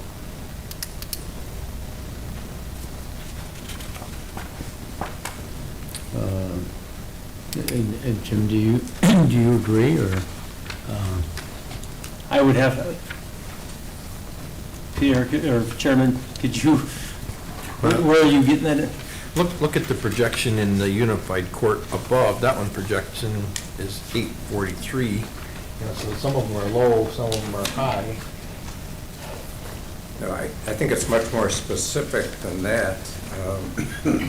If you look at the detail, and I'm looking at page 7 of 27, where they have a payroll allocation very near the bottom of the page. You can see that it's a negative number in 23, a negative number in 24, a negative number in 25 adopted and amended budget, but for the 2025 actual, it's a positive number, which I think was inflating the personal services 2025 actual, and thereby It could be a factor of the vacancy savings, so it may be that they're not achieving the full vacancy savings that was budgeted, so the projection may actually be closer to what this department might be experiencing, but we can work with Riley and take a closer look at the projection for that. what was suspicious, Kitty, is that the 2025 actual is the exact same number as the 2024 actual, only it's reversed from negative to positive. I think that was probably a budgeting error. I think that should have been entered as a negative. I agree. That was my assumption. Yes. Yep, and actually that, just a note, that what you're looking at, that is actually in the dispatch department. That's not in the court officers sub-department, I don't think. That is correct. Yes. That's in Oh, dispatching. I'm sorry. I thought you said that was in the court officers. Yep. My apologies. Yes. I Yeah, just think didn't that want was people to just be concerned that the 2025 projection was much higher than what you were budgeting for 2026. Correct. I think the projection is in error. Got it, understood. Okay. We will, You'll address that with finance? we will, yes. Okay, That will be taken care of. okay.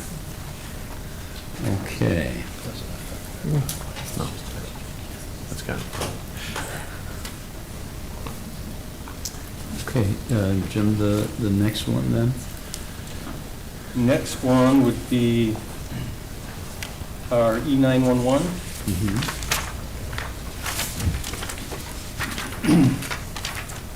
Anything here, or pretty much No, self-explanatory? the good news is it's budget neutral, so anything that, any overages we have would be covered by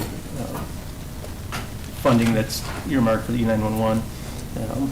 It's, the biggest increases is software, so some of our record systems, a nice recorder, New World system, and perhaps the one that stands out is the Rapid SOS system that we are mandated, not necessarily use Rapid SOS, but the same services. We have to now have a text service available for 911. We used to have that. Quite frankly, it was never used, never utilized, so we had discontinued it 5 or 6 years ago, and but now the state is requiring that we have that in place. Okay, next, technical services? Or Public Safety Communications Network? Oh, okay, Yeah, just I'm one there, sorry. Terry. Yes, go ahead. Yeah, okay. Again, here there's no increase in the FTE count. Just point out that the one FTE is partially funded by a state law enforcement terrorism prevention program grant, just a small percentage. That's a grant that we've gotten for the last couple of years, and looks like it's going to continue moving forward. And personnel expenses increases due to the change in the title of the employee. So we have one person in there that got promoted within that range, and that's part of that increase. And the other issue is some of our grants have been coming out a little later, so we're trying to anticipate with that, and if we have to come back, we'll adjust that. Our contractual costs, we've had some increase in building rent and lease for the radio tower sites, as well as software maintenance again. And then employee benefits is increased. Okay. All right, now, 3020, technical services.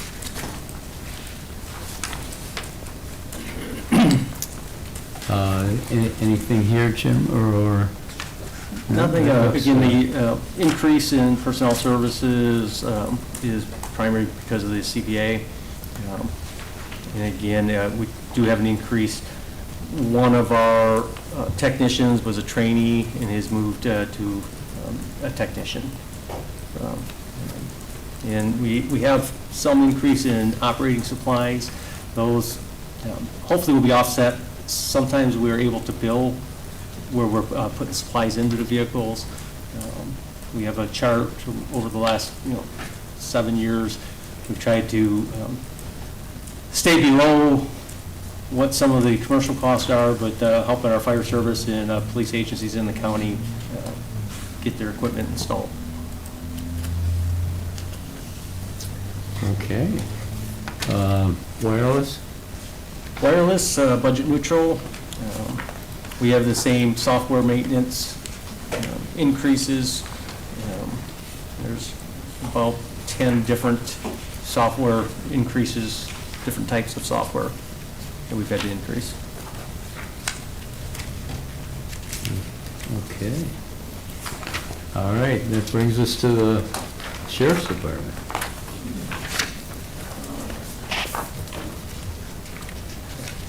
So, as mentioned, we have an increased FTE, animal control officer.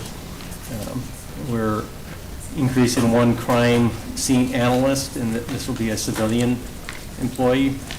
And then also we have a 0.5 FTE for the special patrol officer. That is equivalent of a school resource officer, but the school contracts and pays the hourly rate versus an overall, there's no benefits involved in that.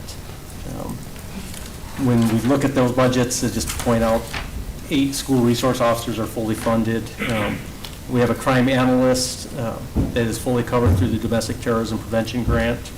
We have about 2/3 of a investigator that is covered by the GIVE grant that you've heard probation and the DA's office talk about, and then one investigator that's allocated to the Department of Social Services. Our increases, again, are connected to overtime for NeoGov, as well as primarily the increases due to the contract agreements. You said that the one FTE is going to be a civilian job? Or Yes, the crime scene analyst will be a civilian job. is that more expensive than having a deputy or less? Less expensive. So, And we haven't hired this person yet? no, he's not hired. You haven't approved the budget yet, sir. No, I didn't know if there was somebody that was maybe. yet. No. I No, I didn't know if you were moving someone in your department to that. No, we'll be Outside. looking, we've been kind of looking already, but different programs, and we do have somebody in mind. We don't know if he'll still be available when we move that way. Possible. And for the animal control, obviously, they have to go to some specialized training for this? So, I'm anticipating that being a deputy position assigned to animal control. And while I can't say for certain, we do have a deputy who seems to be very interested in this field. In New York State does offer different trainings. Generally, it's in Albany. They just had a training. I did speak to the organization that puts it on, and they are going to be coming down to Erie County after the first of the year sometime. So that would be the training we would try to get them into. And how long is that? Who? How long? I wasn't sure who asked that question, sorry. That training is just a week training, but then there's a continuing education.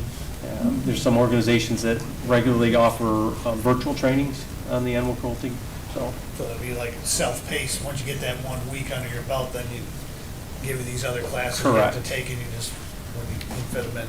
Yes.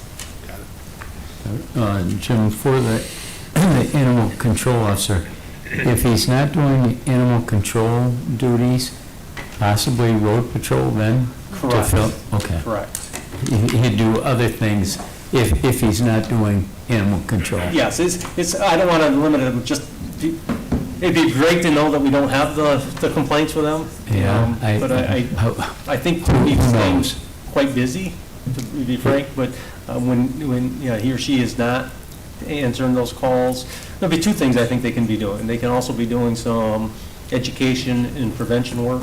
They can also be answering emergency calls if they're at the closest car when that comes in. It's probably going to be full-time, but if not, there's other things that person can do. We will keep them busy. Gotcha. So, there's also, going back to our expenses, the equipment, we've seen increase our annual cost for the Axon maintenance and equipment project from 2025. I will say the Axon cost, while seemingly high, the effectiveness of that and the benefits we get out of that, having, the body cameras, the car cameras, the evidence.com, it saves us time, but it also saves us potential litigation when we're able to show the clarity that comes from those cameras as well. Okay, committee, further questions? Public safety? So you withdrew. I noticed $100,000 change in the revenue side of things. What's changing there? I'm back up at the summary sheet. Yes, sir. So a small portion of that, when we see revenue that we get from JCC for the academy, academy numbers are low, way too low, so that's part of it. That's a really small part.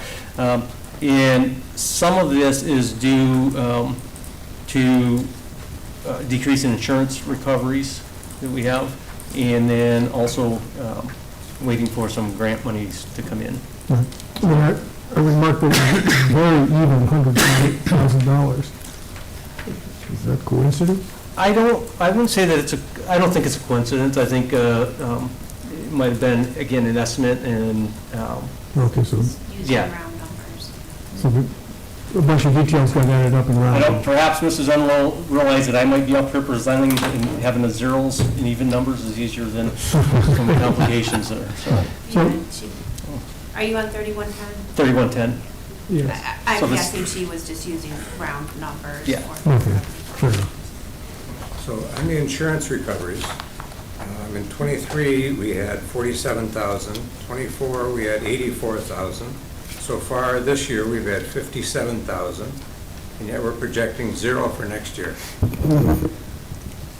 Mr. Chairman, that actually has to do with us switching the vehicle insurance claims over to the CS fund.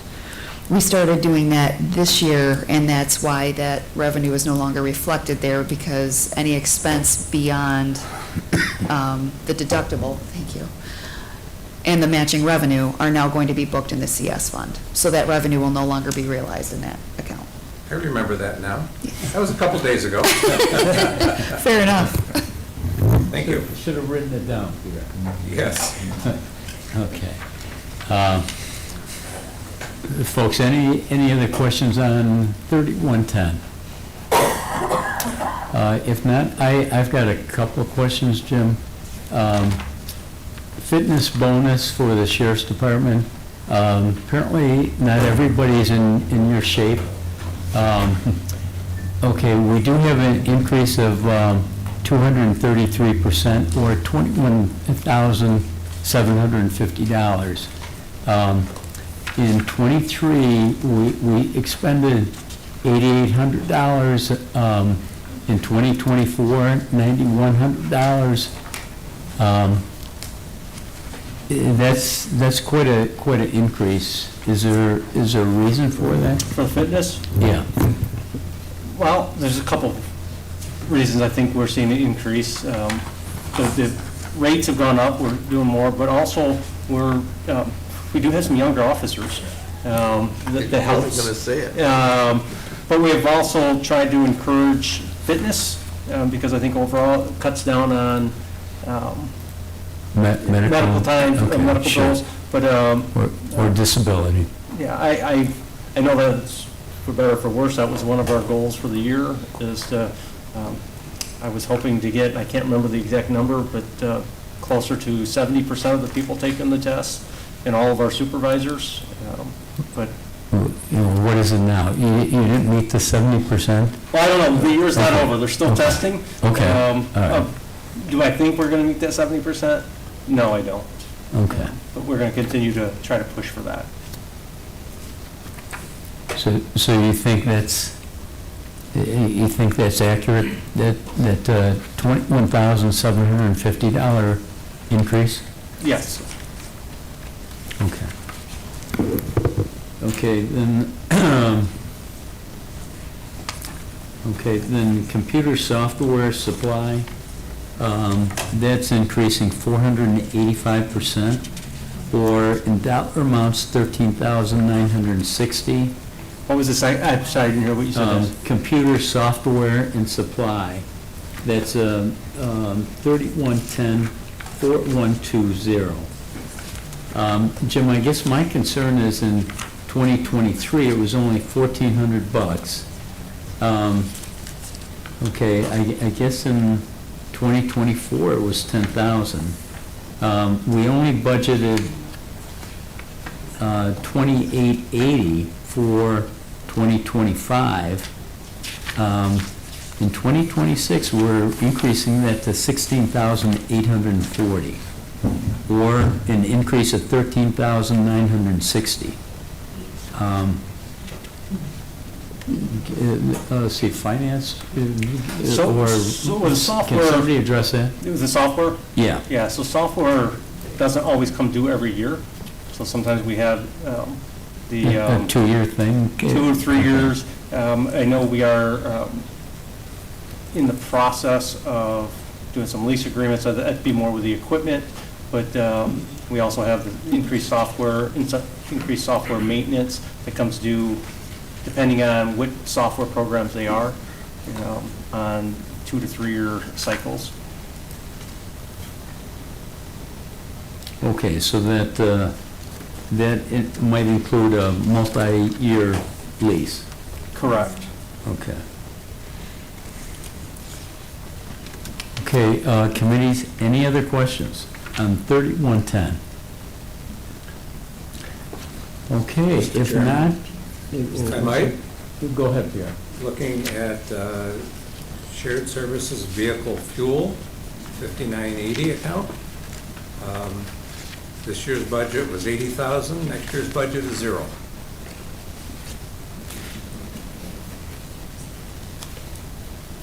Oh, yeah. Okay. Vehicle fuel, Jim, 5980. I will have to check further with Mrs. Enlow on that. I do anticipate us having fuel costs, so.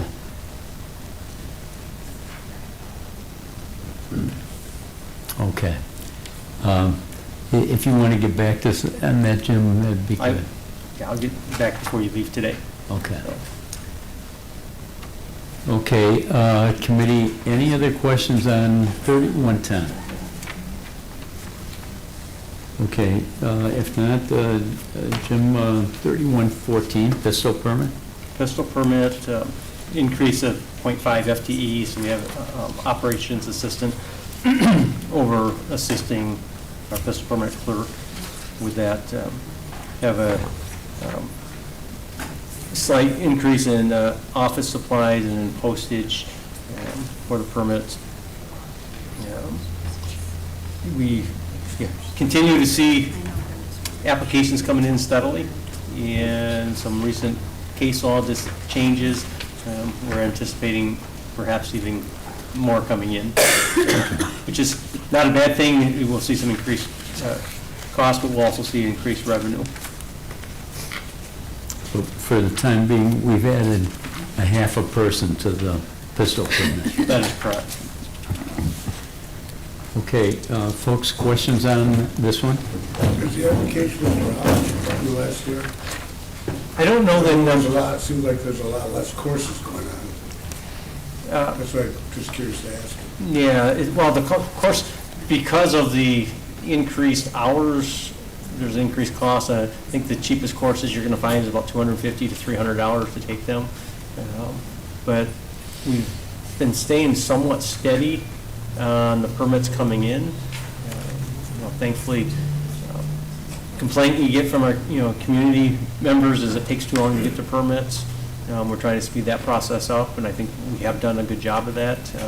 We're being able to do those turnarounds in 2 to 3 months now.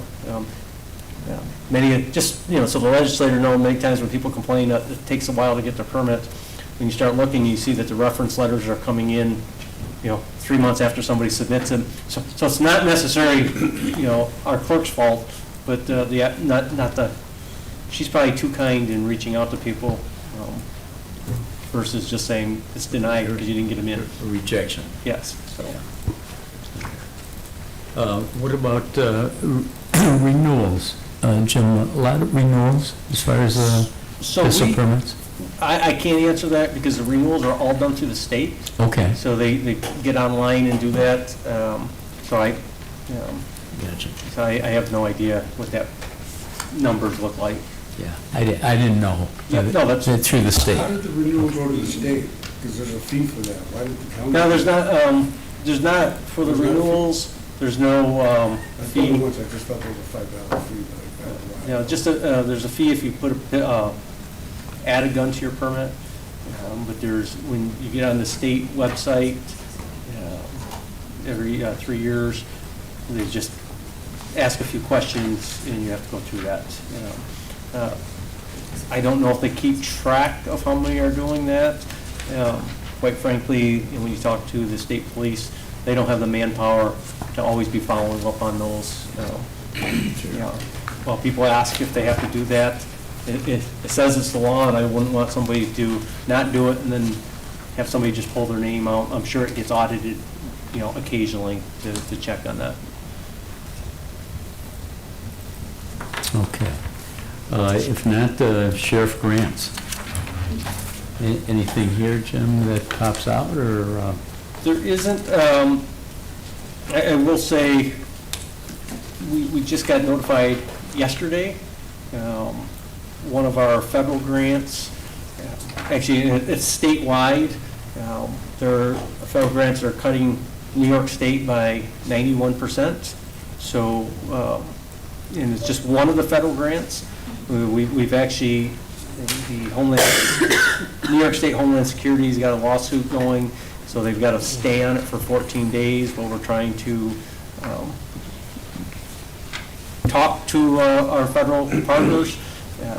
The money in that program is staying the same, but they're, currently they are planning on shifting that money to other states, and that's partly because of some of the policies in New York State to do with immigration. So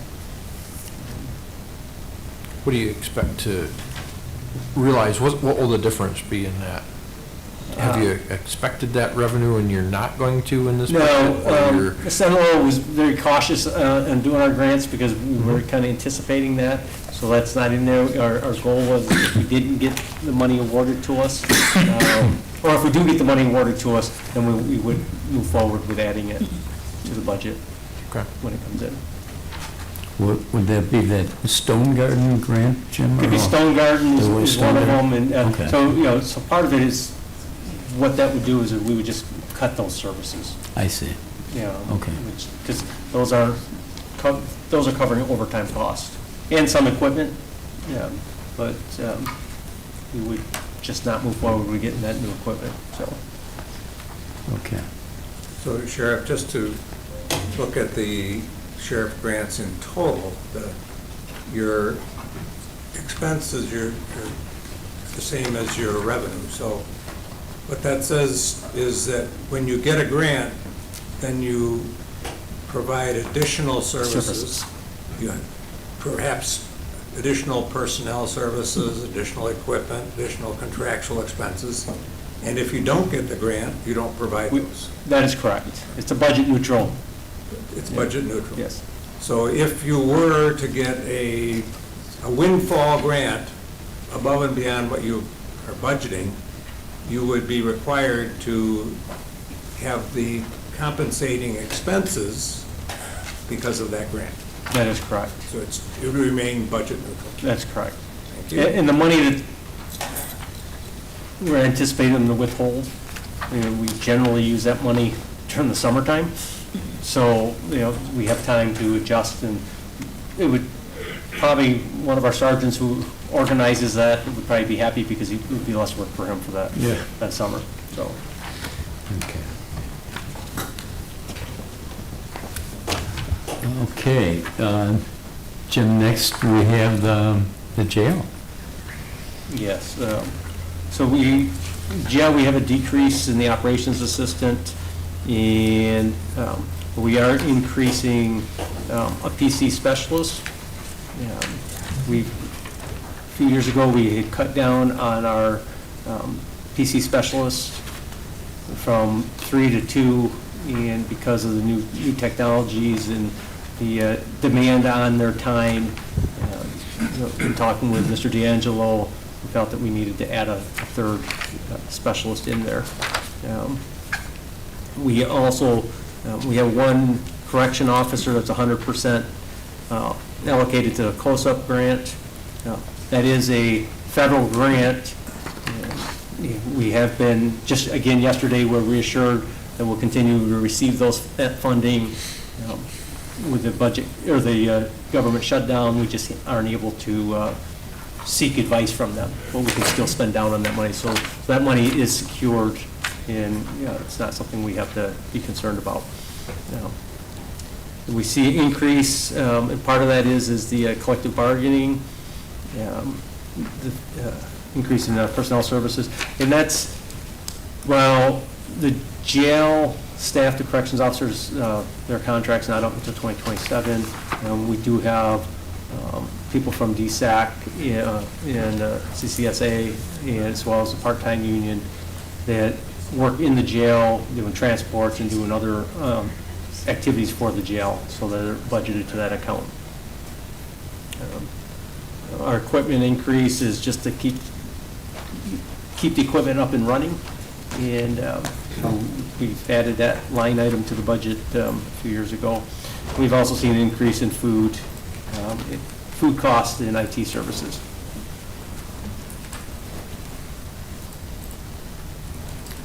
Okay, committees, questions of Jim on the jail? Sheriff, the increase in the clothing allowance, is that for deputies or for inmates? It's like a, That would be Inmates. What's that? I'm sorry. booth, did we add booths or? Booth? Okay, Did yeah. we change the clothing allowance? Yeah, amount? so there's been an increase in the clothing allowance cost for the staff. for the staff? Yes, and And quite frankly, the uniform costs across the board have gone up. So it makes it difficult. Seems like every time we find a good deal, we'll start ordering that, then they change their clothing line. So,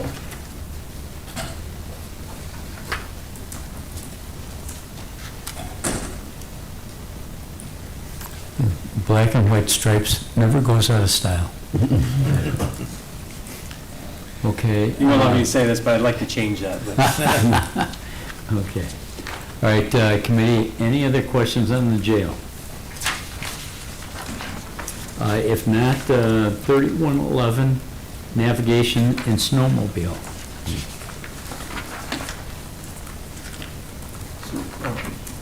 Seeing the increase in equipment, we will be purchasing 2 snowmobiles. And this will be partially funded by the snowmobile law enforcement grant.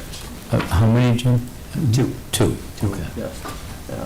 Our goal is always to have 2 guys out at a time when they're on patrol for safety reasons. And we have 2 sleds, so there will be, we'll be selling the current sleds that we have. So that, you'll see that indicated in the revenue. Hopefully you won't need to use them. Depends on who you are. Some people really want us to use them.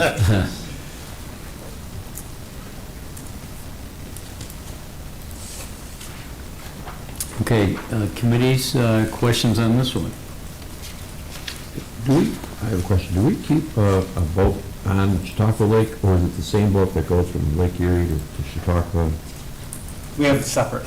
You have 2 boats? Yeah. We have, I can't tell you for sure how many boats we have. I'd have to look. We have several boats. We'll have 2 down on Chautauqua Lake. We have a larger one up on Lake Erie. Casadega, Jim, do you have a boat? The Casadega, we don't always keep it there, but we Okay. do have a boat that goes Casadega, Finley, Okay. and Bear. Okay. They Rotates? Yes, and sometimes, it's generally on weekends, and so they'll trailer them, and they can move from lake to lake, So sometimes they might do all the lakes over a weekend. So, Has it been like that? Or, I'm just thinking of a time when I needed a help, a hand getting towed. We called the sheriff department, and it said the boat was on Lake Erie. And I thought there was one for each lake. This is I can 5-6 years ago, I don't know. I can say it's been like this since 1987. Oh, okay. So, because that's when I worked out on the lake, And it was probably long before that. Depending on when it was and the time, it could have been that we didn't have somebody working at that time out on the lake. Okay. So, that could be a factor. Did you use your name? We have had issues Didn't help. staffing. Okay. So that's been we used to staff our navigation patrol with young recruits coming out of the academy, that were looking for full-time I jobs. remember when Judge Cass did that job. That is correct. And a lot of people have done those. That's going back a ways. Yeah, I go back a We ways, still yeah. have 2 guys on the lake that are working the lake that have been there for over 40 years, doing part-time. But again, our staffing used to be done by our part-time young men coming out of the academy, waiting to get full-time, but now they're getting hired full-time before they even leave the academy. So it's getting more and more difficult to staff the navigation patrol. Does Richter still work for you, Jim? He does not. He retired? He retired. Yeah. He's a relative. Okay. He must have been the guy who gave me a ticket for not having a life jacket back in the early 80s. Well, good, I'm glad to find out he did his job. I was windsurfing, I called it swimming, he didn't agree. I don't know if it was Richter, but Some of those guys were interesting. Okay. Folks, any other questions on this one? Okay, if not, Jim, then the last one, I think, is stop DWI. Stop DWI, so no increase in FTEs. And it's a slight increase in the personnel services due to the collective bargaining, as well as employee benefits. We're hoping, continue hoping that we're, with the revenues, that we're going to see increase in that. We have contracted with a collection agency to try to seek out past due fines. We got a good system down, now we're just trying to get all the courts to be a little bit more participative in helping us get the information to share with the collection agencies. And Jim, just for reference purposes, what is the estimate on that amount? On the amount, I know it's staggering, but for others that don't. on the outstanding, okay, Yes, I'm on the sorry. outstanding, I didn't, you know, I know what it is roughly, it's but. Close to $1.2 million. That's correct. Yes, and it's, and part of the, and I always get confused on the terminology, but there's two separate pots, and once New York State gets their money, there's no teeth in going after the rest of the money, so there's no incentive for the courts to continue to search, and it makes it more, again, some of the laws that make it impossible to suspend a license because of failure to pay fines. We used to have some teeth in that, but this has been going on for many years.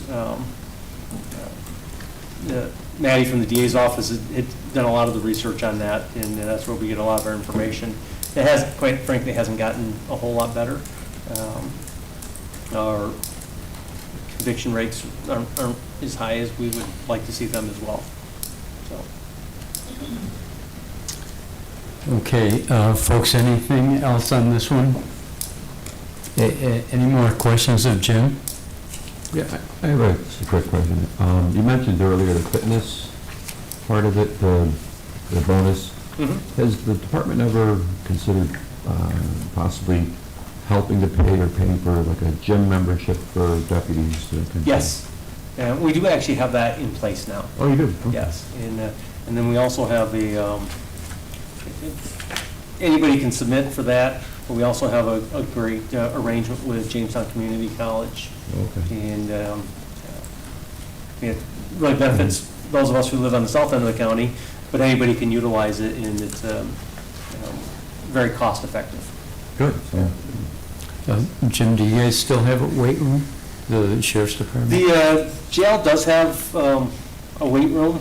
So to speak. So to speak, yes. Okay. I would love to, if we could, impose upon the legislator to do one like Broward County, Florida, their new gym. Only about 3.2 million. We'll take it under consideration. We'll put it in We'll think about it. Right. Question. Okay, if not, I think Mr. Johnson. Yeah, so, Go ahead. because we've been on the stop DWI and heard about that. Is there anything we can do here at the legislature or at this level to help you with those collections? And I'm thinking of any of those courts subject to our funding, or is this all state? No, it's all state. The courts have, when I say to get the courts more actively involved, I think a lot of that is just an education to inform the courts of what we need. And, so many of these town courts are, part-time justices, part-time clerks, so trying to let them know what we need, what information we need. We're fortunate, we've been working on this for a while, knowing that we could do it. And we were just fortunate when Senro came to work for us. She also had been working for the court system in one of the local towns. Mm-hmm. She understood some of the terminology and some of the ways to get that information. Because it's a big number, so if there's something we can help. Yeah, and quite frankly, it's under the New York State Stop DWI plan.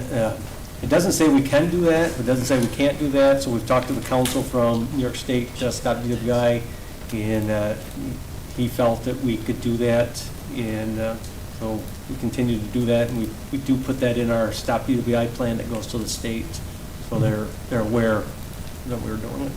So.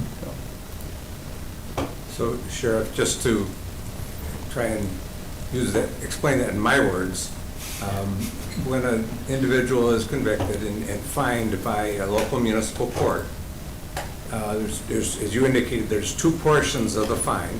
There's a fine that goes to the state, and then there's a fine that remains local. Once the state portion has been paid, then the state essentially closes the case. And so we don't have the opportunity then to collect the local portion unless we pursue it ourselves through a collection agency. So that's a state policy or procedure that closes those cases before the local fines have been paid. How'd I do, Sheriff? You did well, what he said. So, and it's, this year I've had, I don't know if I'd say the opportunity or the, privilege or what it is to spend some time at the state legislature and talking to different representatives. And it's quite frankly maddening, that they agree with us, but then don't follow through for whatever reason, so.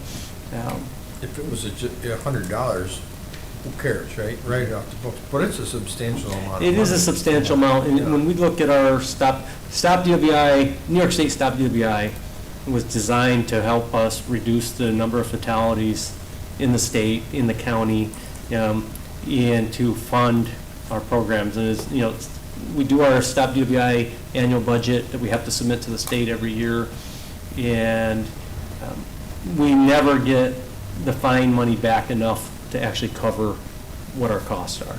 And that's just, I still want to continue enforcing those laws. I think it's important. It is one area. Traffic safety, traffic enforcement is definitely, Mr. you were talking about recidivism and statistics. If you go back into the 80s and see the number of fatalities as a result of DWIs versus what we see now, is a drastic decrease.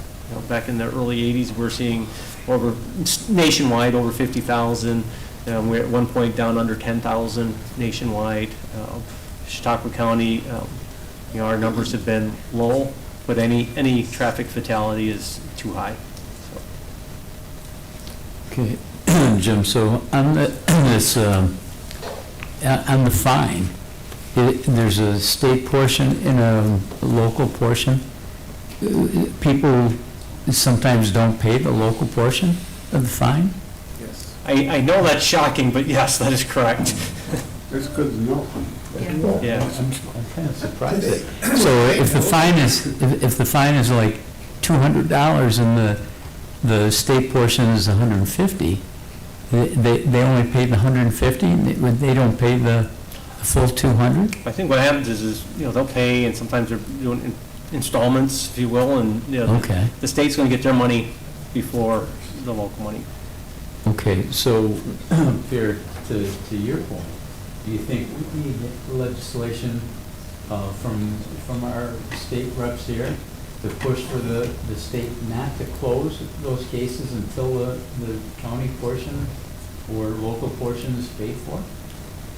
Mr. Chairman, what I know about this matter, which I've dug into this in the past because I was infuriated like Legislator Johnson about the amount. I believe that's the only way we can make a significant change in this situation. Is to have the state not close those cases once they get their money. Correct. To leave it open until the counties get their share. Correct. So, Possibly, Fred, resolution resolution, not a motion, resolution. To do that. sure, absolutely. But a question, the local magistrate issues the fine, right?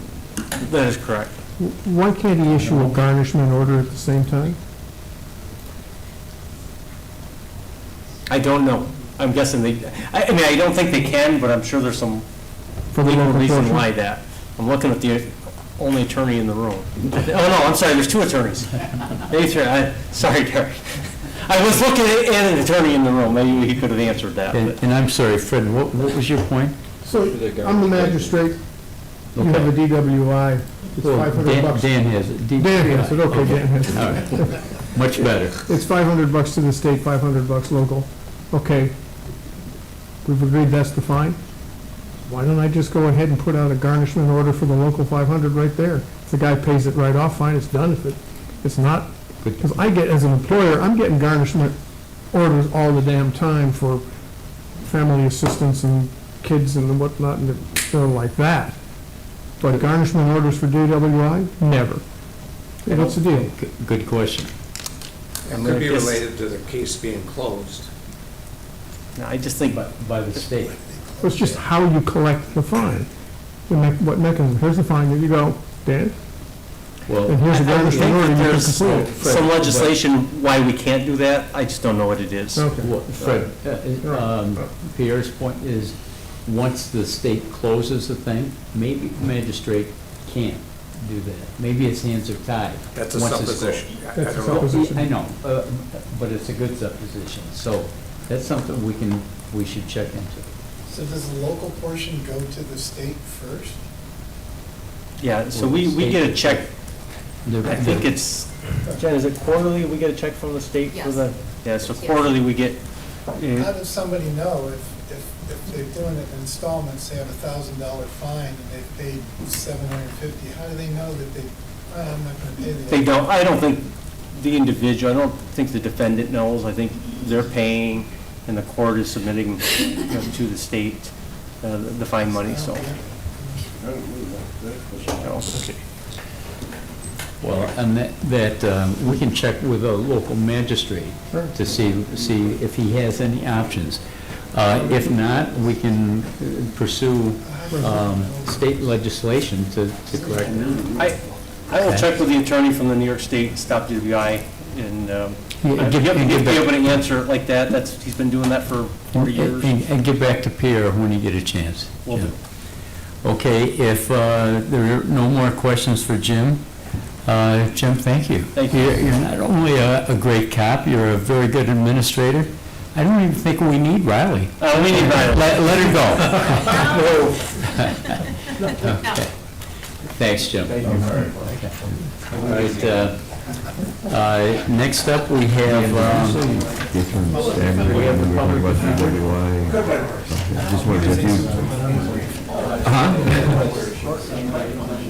No, but the current agree with DWI, like, did you do that in No, we didn't. So could we take a $500,000, anticipate getting that? But we did find that they don't have any fuel to pull anybody over, and we need to give them $80,000. It's just, so I hire a new guy, and the next thing I know, I'm writing Chautauqua County check.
You know me really well. Been here a long time.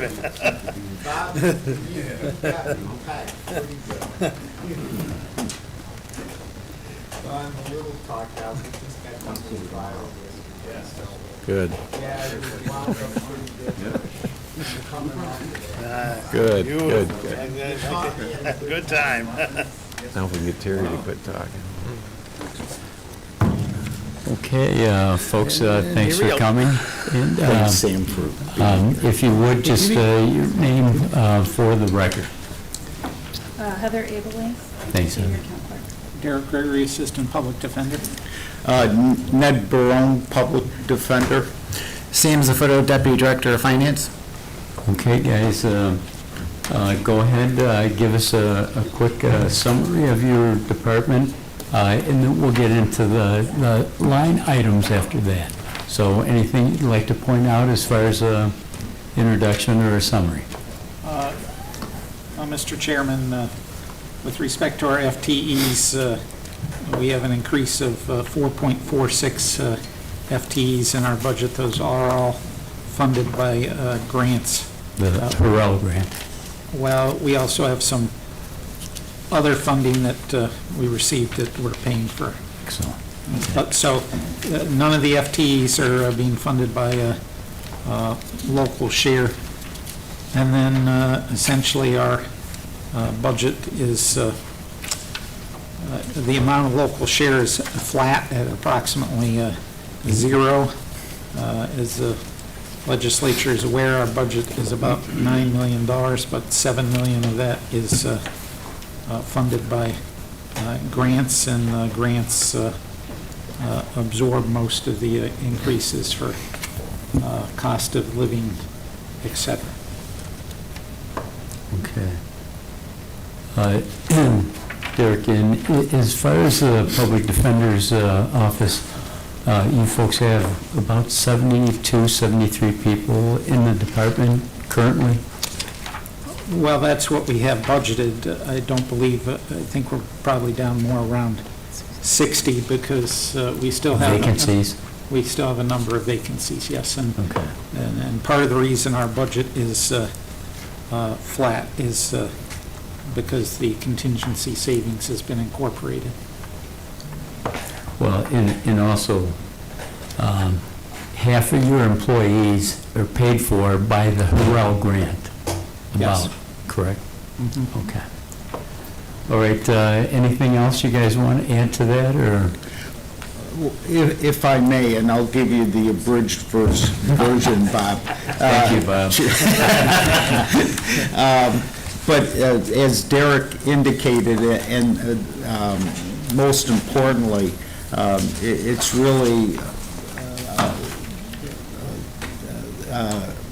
hardly any increase over last year's budget. But what's amazing to me, and I think the thing that I just want to make sure I point out, is that every year our caseloads continue to increase, not only in the criminal division, but the family court division. And one of the things I think that it's easy to lose sight of is that the services that are reflected in our proposed budget and what we provide to anyone accused of a crime or anyone that's entering into family court here in this county is constitutionally mandated. These aren't services that are optional. The services we provide are constitutionally mandated.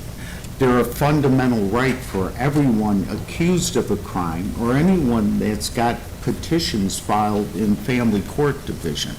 So that, of course, is something that has to be provided.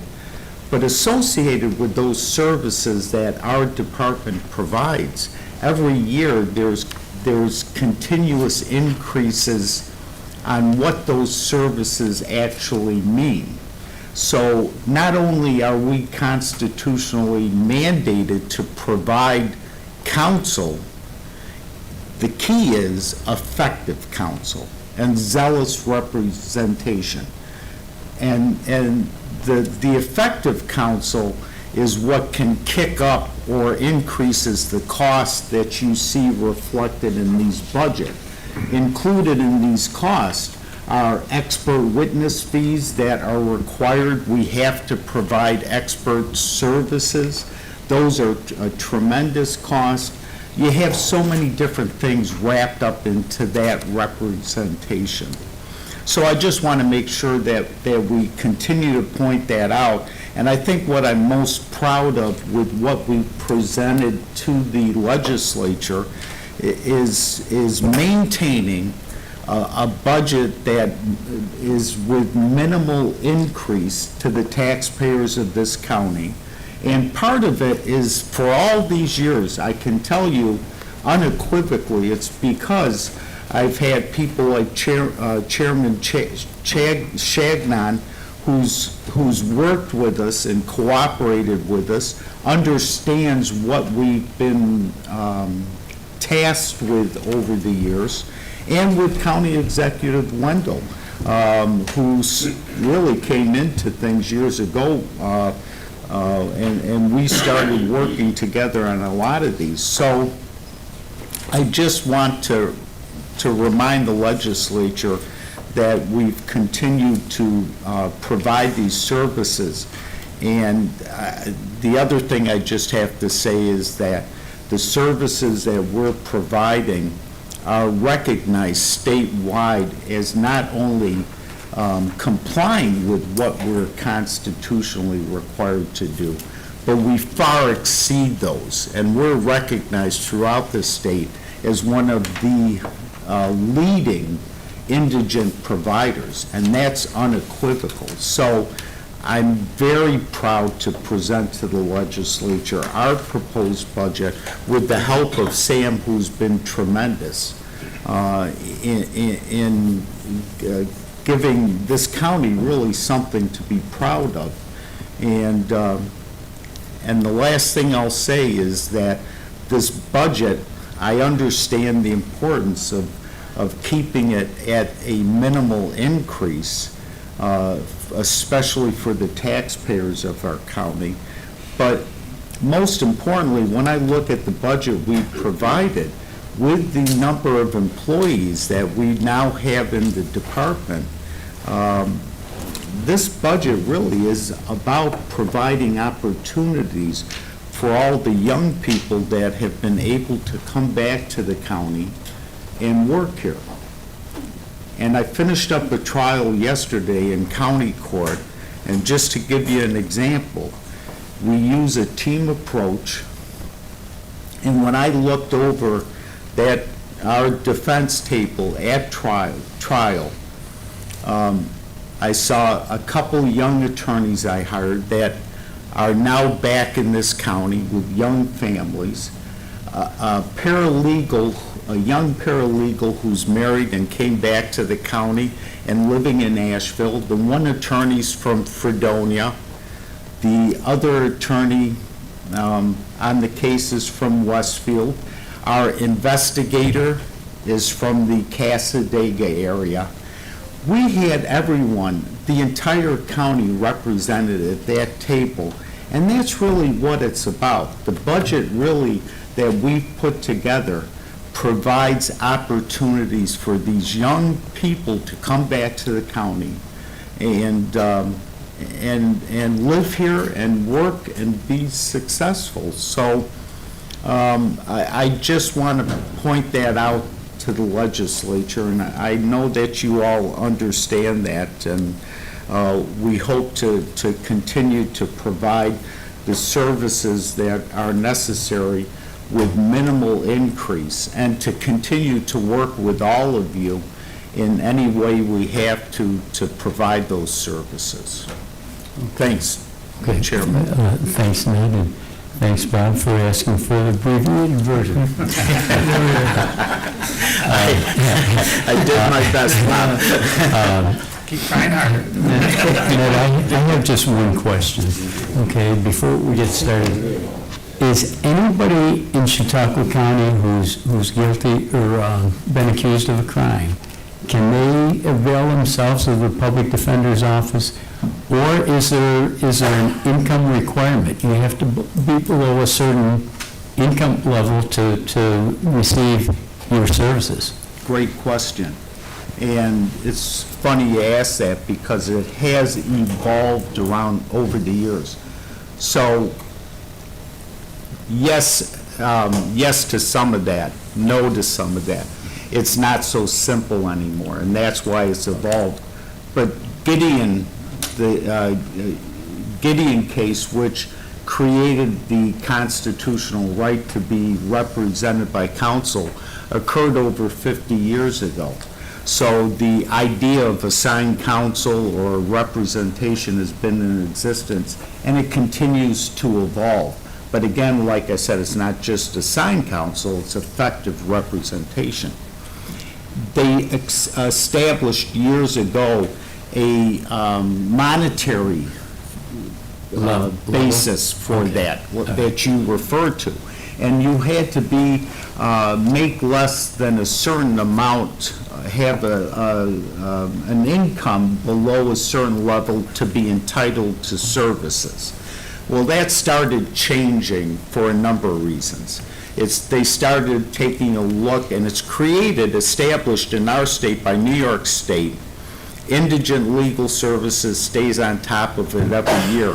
In the last 10 years, I can tell you, we've had approximately 17 changes to the income levels or associated cost.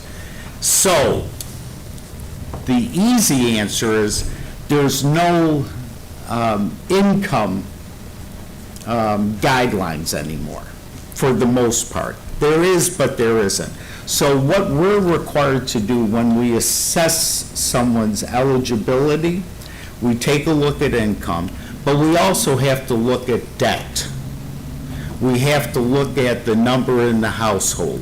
We have to look at how long they've been employed. We have to look at any unusual cost associated with the what they have asset-wise. We have to look at health conditions. Most importantly, however, one of the factors we have to take into consideration is the current charge they're accused of committing. So, for example, if, let's say, someone's accused of committing a murder, well... Dan Padilla. Yes. So, if you're accused of committing a murder, if you went out, we now have to look at what charge you've got hanging over your head. And if you had to go out and hire private counsel, effective, zealous representation for, let's say, a homicide charge, you're looking at hundreds of thousands of dollars.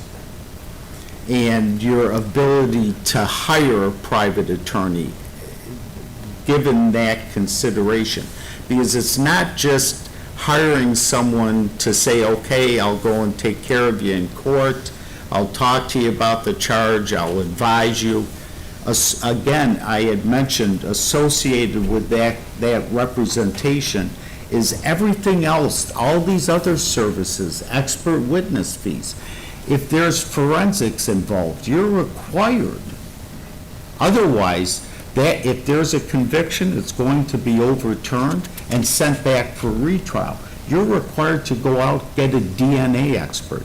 We have dozens of DNA experts we use for opinions, we use for guide, whatever it may be. Their cost alone could be $25,000, $30,000, $50,000 to hire for a murder case, to review the DNA, to advise you, to tell you what you've got, what you don't have. They could have emotional issues. They could have mental health issues. You're required to hire a forensic psychiatrist. The cost for a forensic psychiatrist could be $25,000, $50,000. My point is that associated with those, the more severe a charge, and sometimes it doesn't even matter, you got to go out and you have all these associated costs. The discovery that you get from the district attorney's office now is all reduced to digital form. You have to have database and you have to be able to research and search those databases and the discovery effectively in order to know what they've got, the prosecution. That's thousands of dollars for a database, just to be able to store the discovery that comes over to you. So I wish I could tell you that there is. Basically, if most importantly, we look at the charge, we look at people's incomes, we look at assets, but you'll find that most people now. You look at debt. Yeah, Okay. yeah. And the other thing is, if you're incarcerated, ILS has told us, look, if someone's incarcerated, they're entitled to representation because they're not going to have access. Even if they have funds out there, they'd have to rely pretty much on a third party in order to utilize any funds or whatever they have to do. And it's just not that simple. Okay. Then, but just to summarize, so you guys look at income, you look at debt, you look at assets, you look at the charge. Okay, do we have somebody in your department that's aggressively doing that to see if these people are eligible? Yes. And the reason I ask that question is because you've been here a number of times, Derek has. Your caseload goes up and up and up and up every single year, and it's like it's like just an upward trajectory. Yeah. Okay, so my question is, are we aggressively looking to make sure that all of these people are eligible for the public defender's services? Yes. We've, believe it or not, what you don't see are the denials for services or that we conflict out. We have a number of cases we conflict out or are required to conflict out, not for even financial purposes. But what I think in part anyway, to a great degree, is even though our caseloads continue to increase, you'll find that the problem is a number of those individuals that are being accused of crimes, you don't find an increase in employment, an increase in wages. In other words, we may have an increase in caseloads, but you're not seeing a correlation, an increase in incomes and assets that you would hope to see. So again, it's a percentage. We've always worked at about an 85, we handle about 85% of the criminal cases in Chautauqua County. And that's been at a steady level for the last 15 years, 20 years. And it continues to increase. So, again, yeah, it's a little bit, I think, more complicated. We have our investigators and eligibility examiners that meet with the individuals immediately to determine eligibility.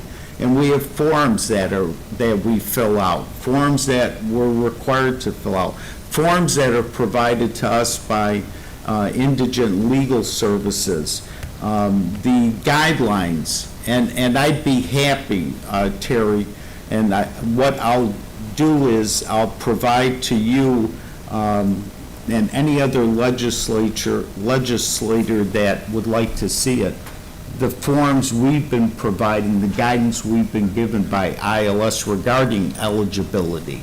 And again, like I said, it's a number of factors we now are required to look at. It's not just the income. Okay, so then you keep track of the number of conflicts? Yes. And also the number of denials? Yes, we would, yeah. Okay. And we can pull those up, I would think, rather quickly.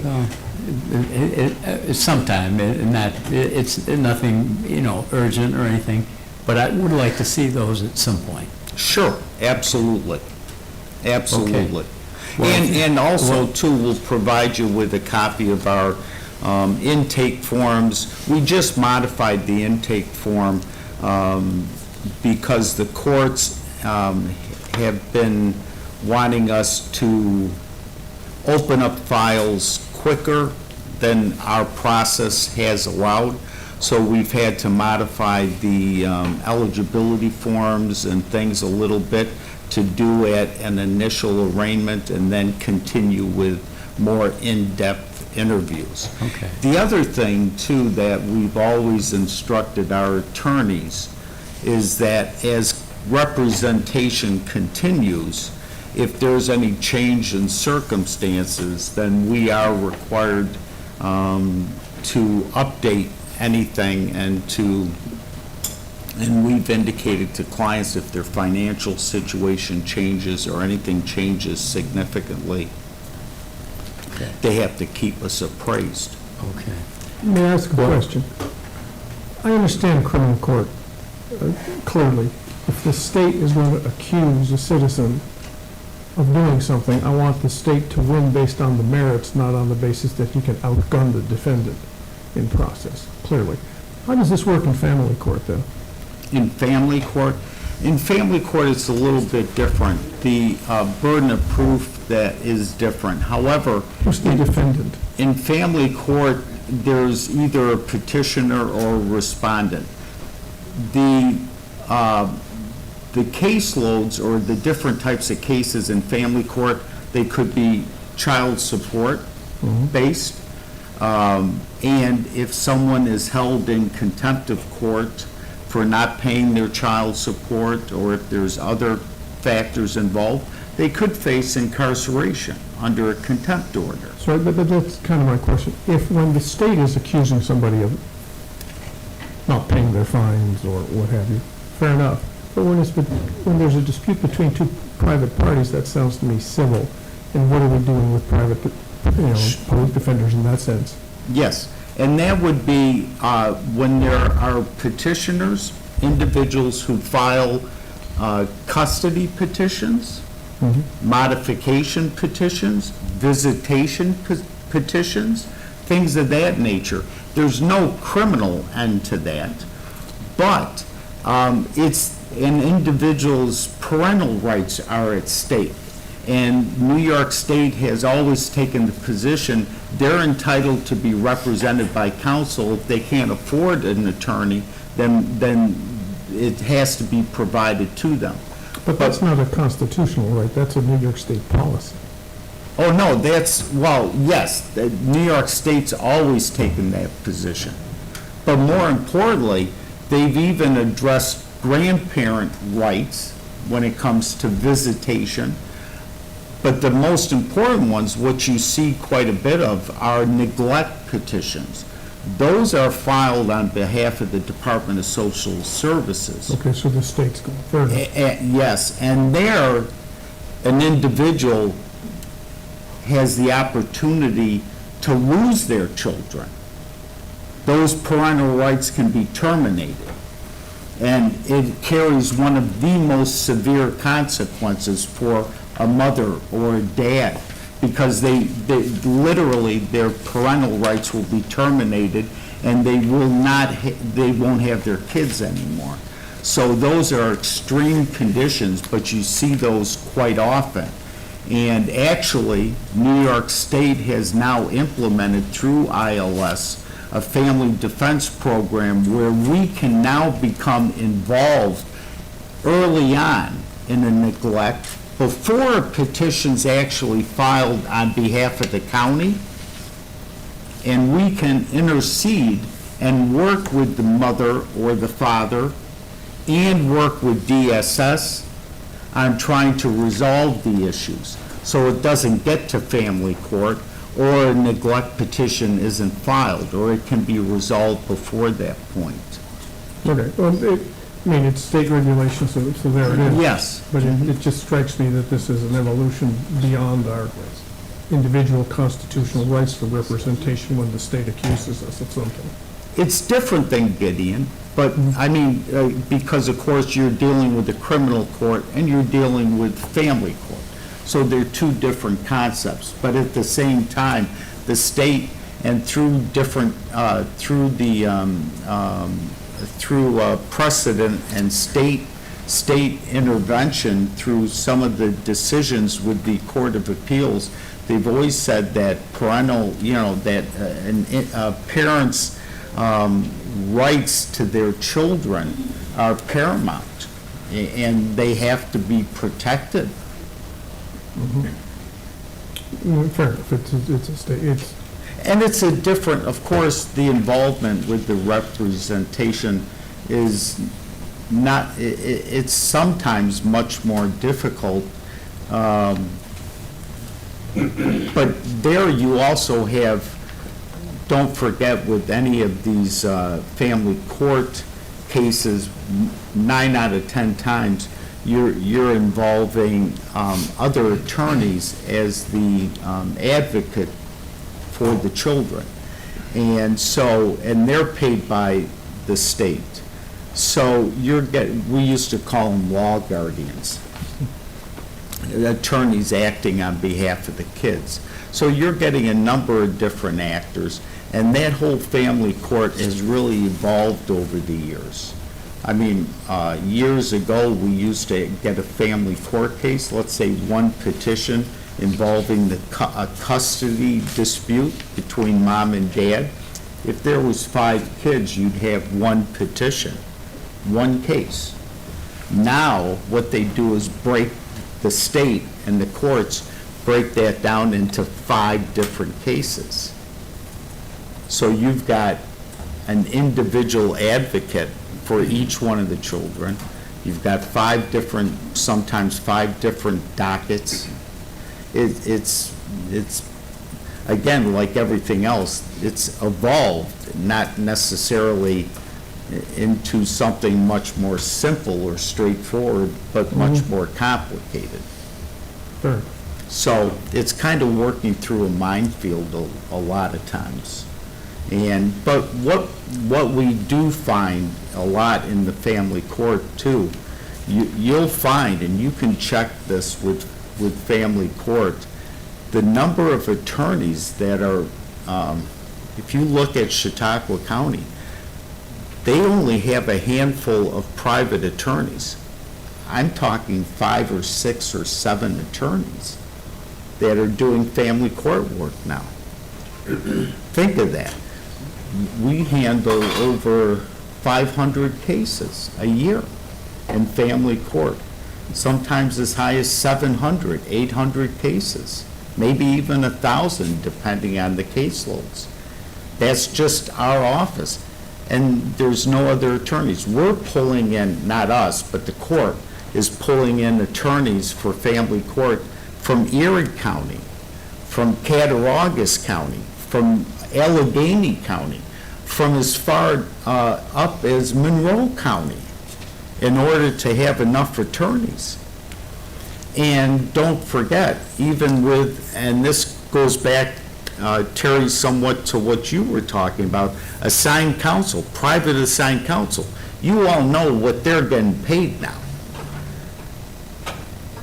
And I can tell you that, well, that's a whole nother issue, but it's become a It's a discussion for another time. Yeah, no, yes, it really does. Okay.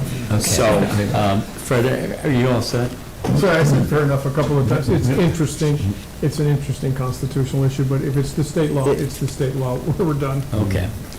All right, guys, What's that? Okay. With that, we'll get into the line items for the department. Let's start with 1170, the Public Defender's Office. Is there anything here, folks, you'd like to point out to the committees?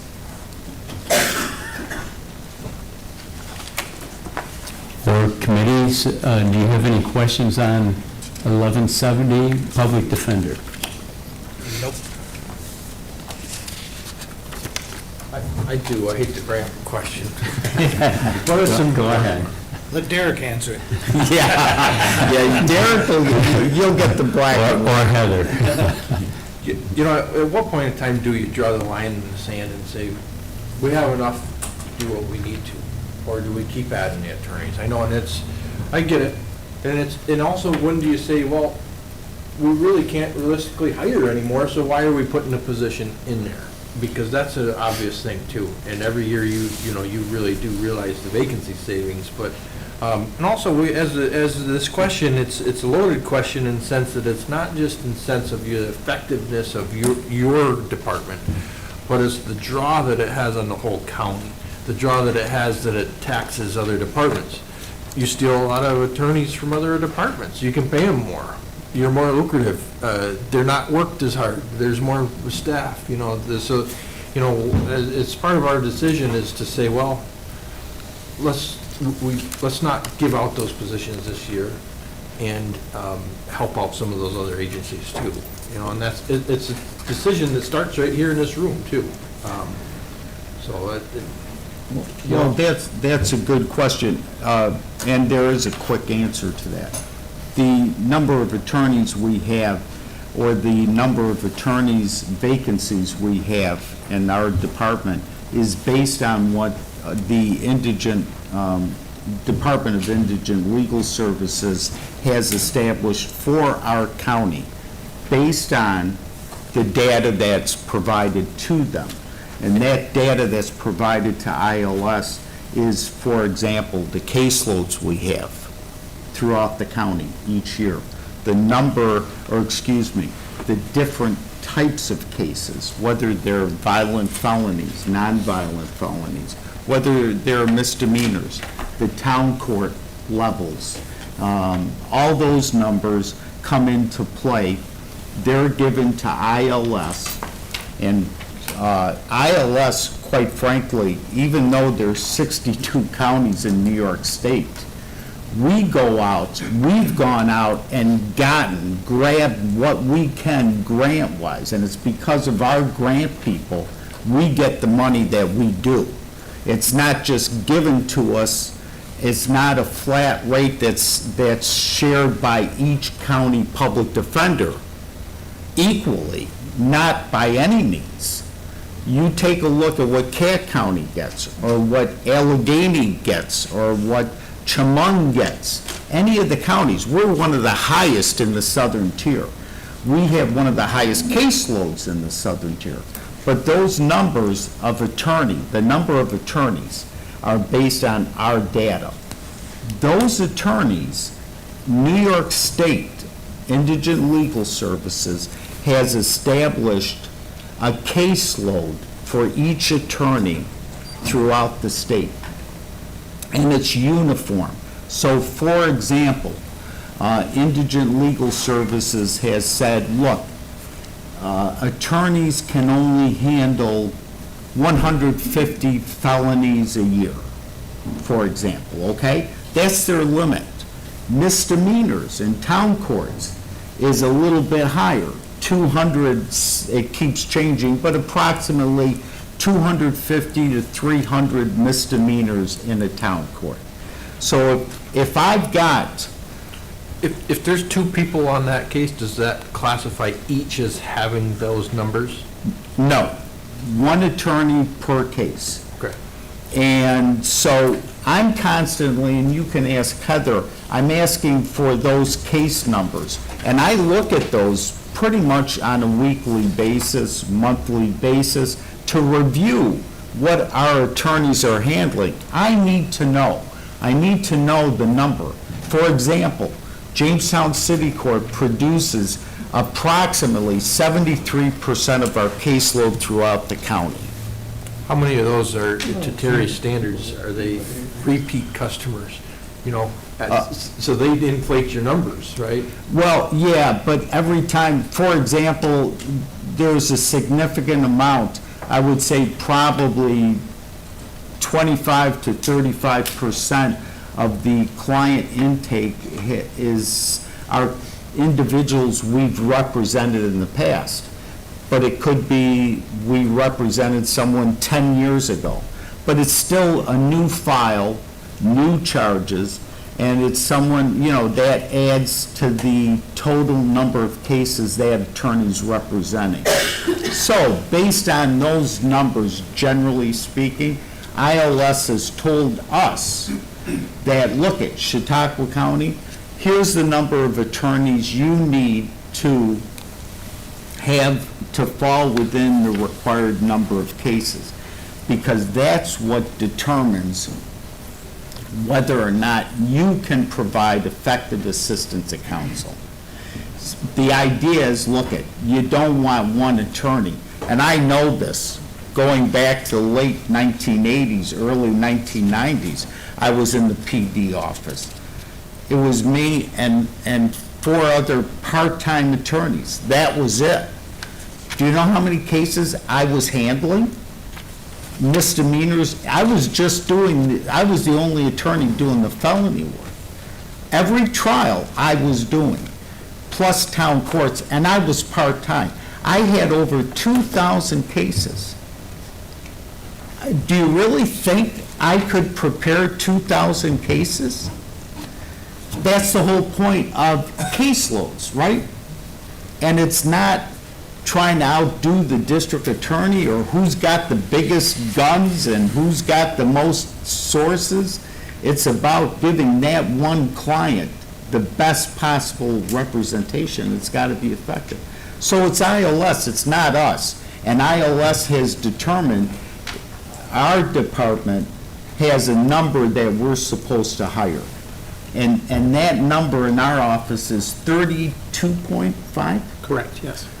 32.5 attorneys. That includes family court. And does not include family court. Pardon? Does not. Not include family court. But family court attorneys are way above their standards, which is a different number. But anyway, so just dealing with our criminal, 32.5, right? Well, so that's number one, with how many attorneys we have to have. That's our target, and that's what they want us at in order to keep our funding. Secondly, getting to your question about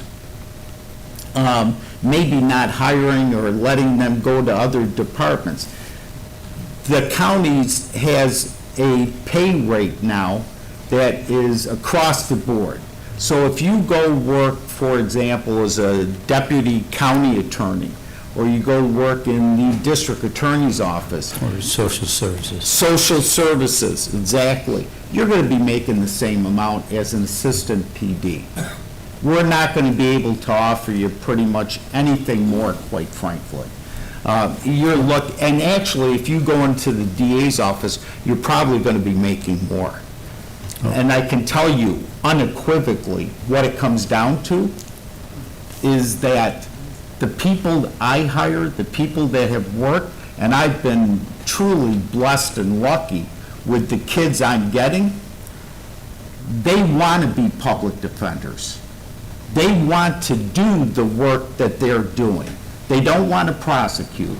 They don't want to do county work. They don't want to do corporate work. They want to help people. They want to help people who are behind the 8 ball. They want to do all those things.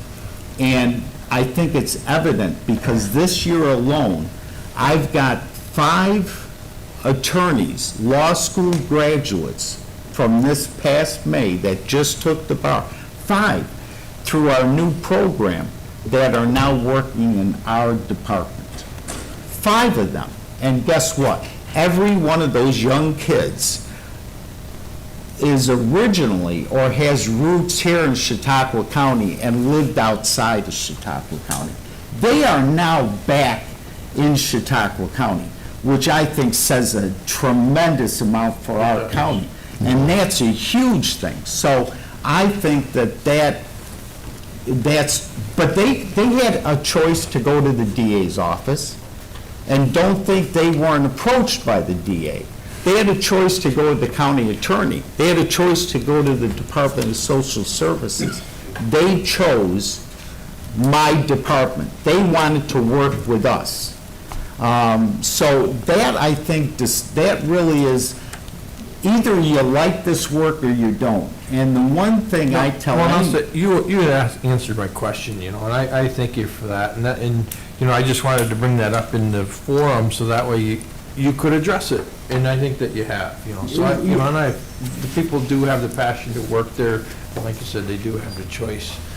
Yeah, I But they think chose that's, you, so. And then, really, you guys do have a stellar department, reputation-wise, second to none. Okay. But we're interested in the finances, too. no, I understand that. I did just want to mention one thing. I brought this along, and this actually came in to me yesterday from ILS.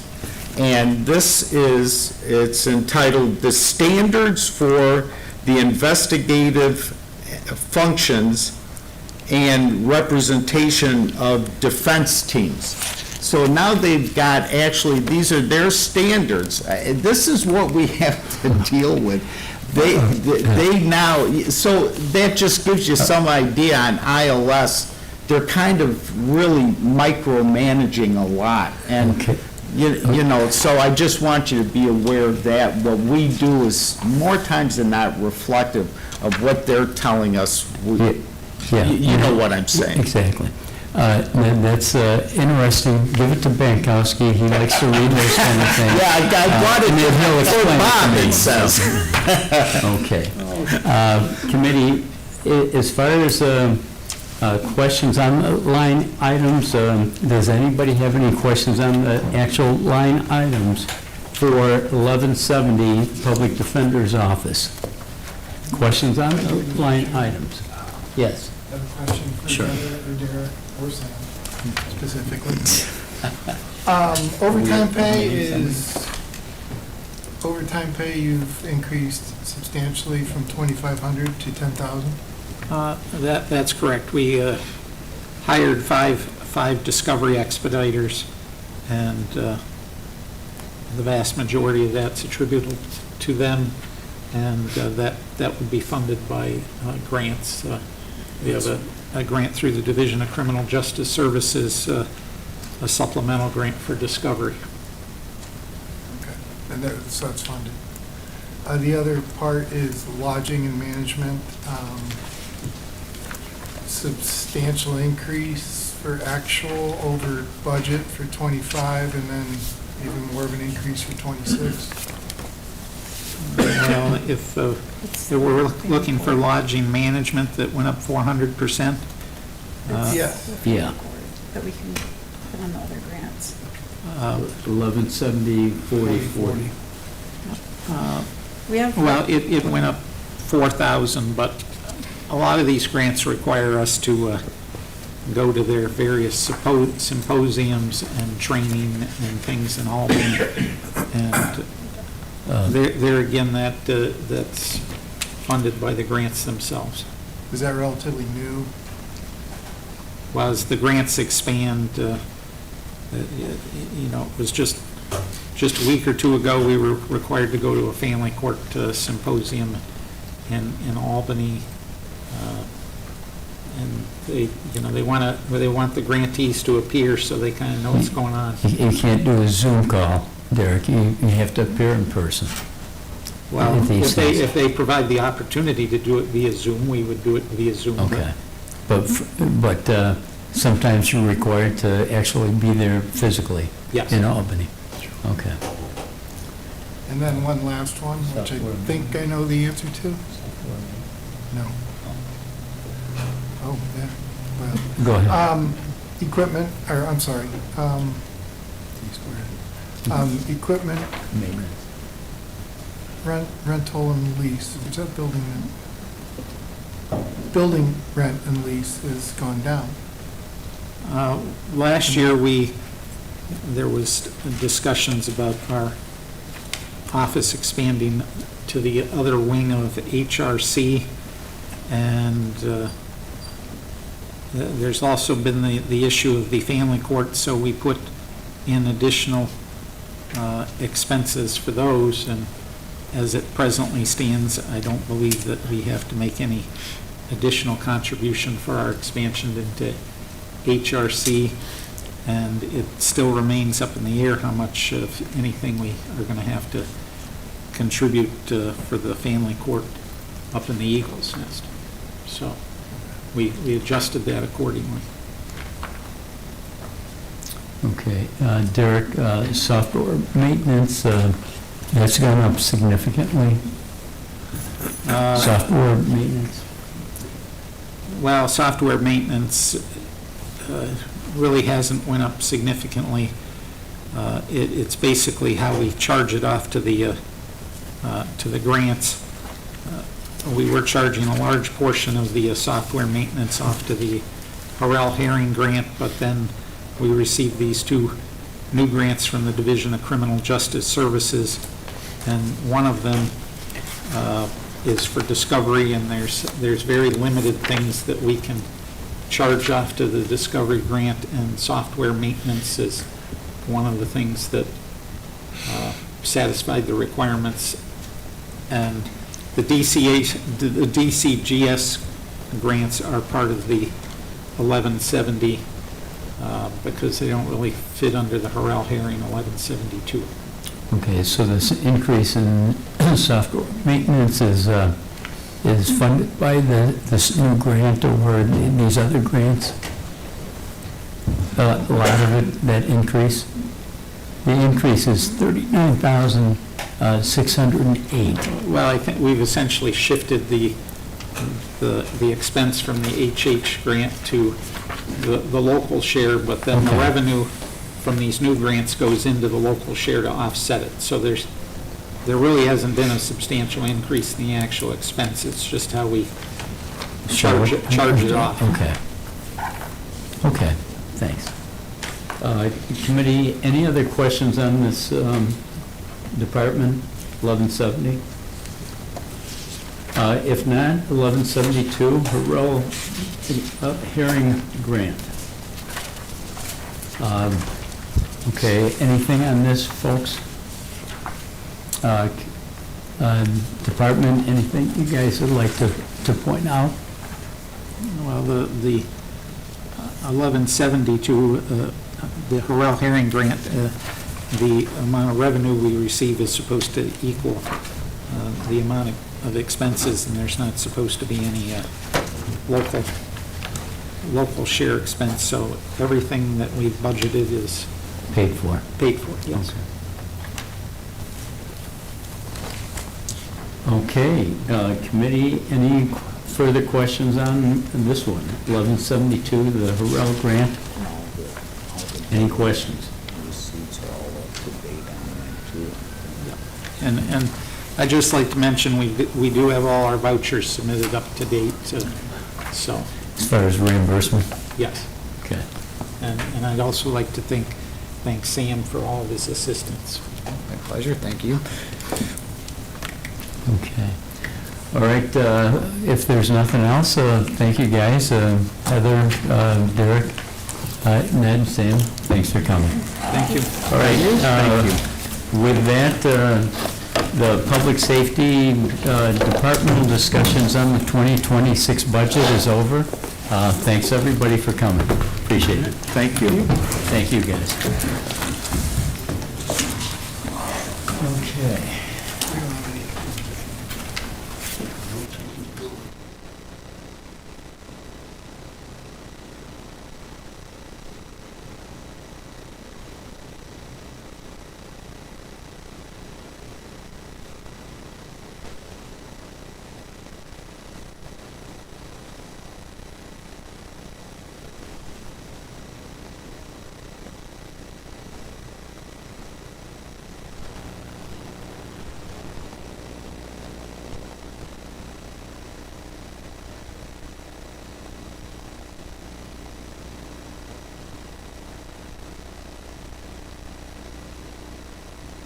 Motion to adjourn the meeting.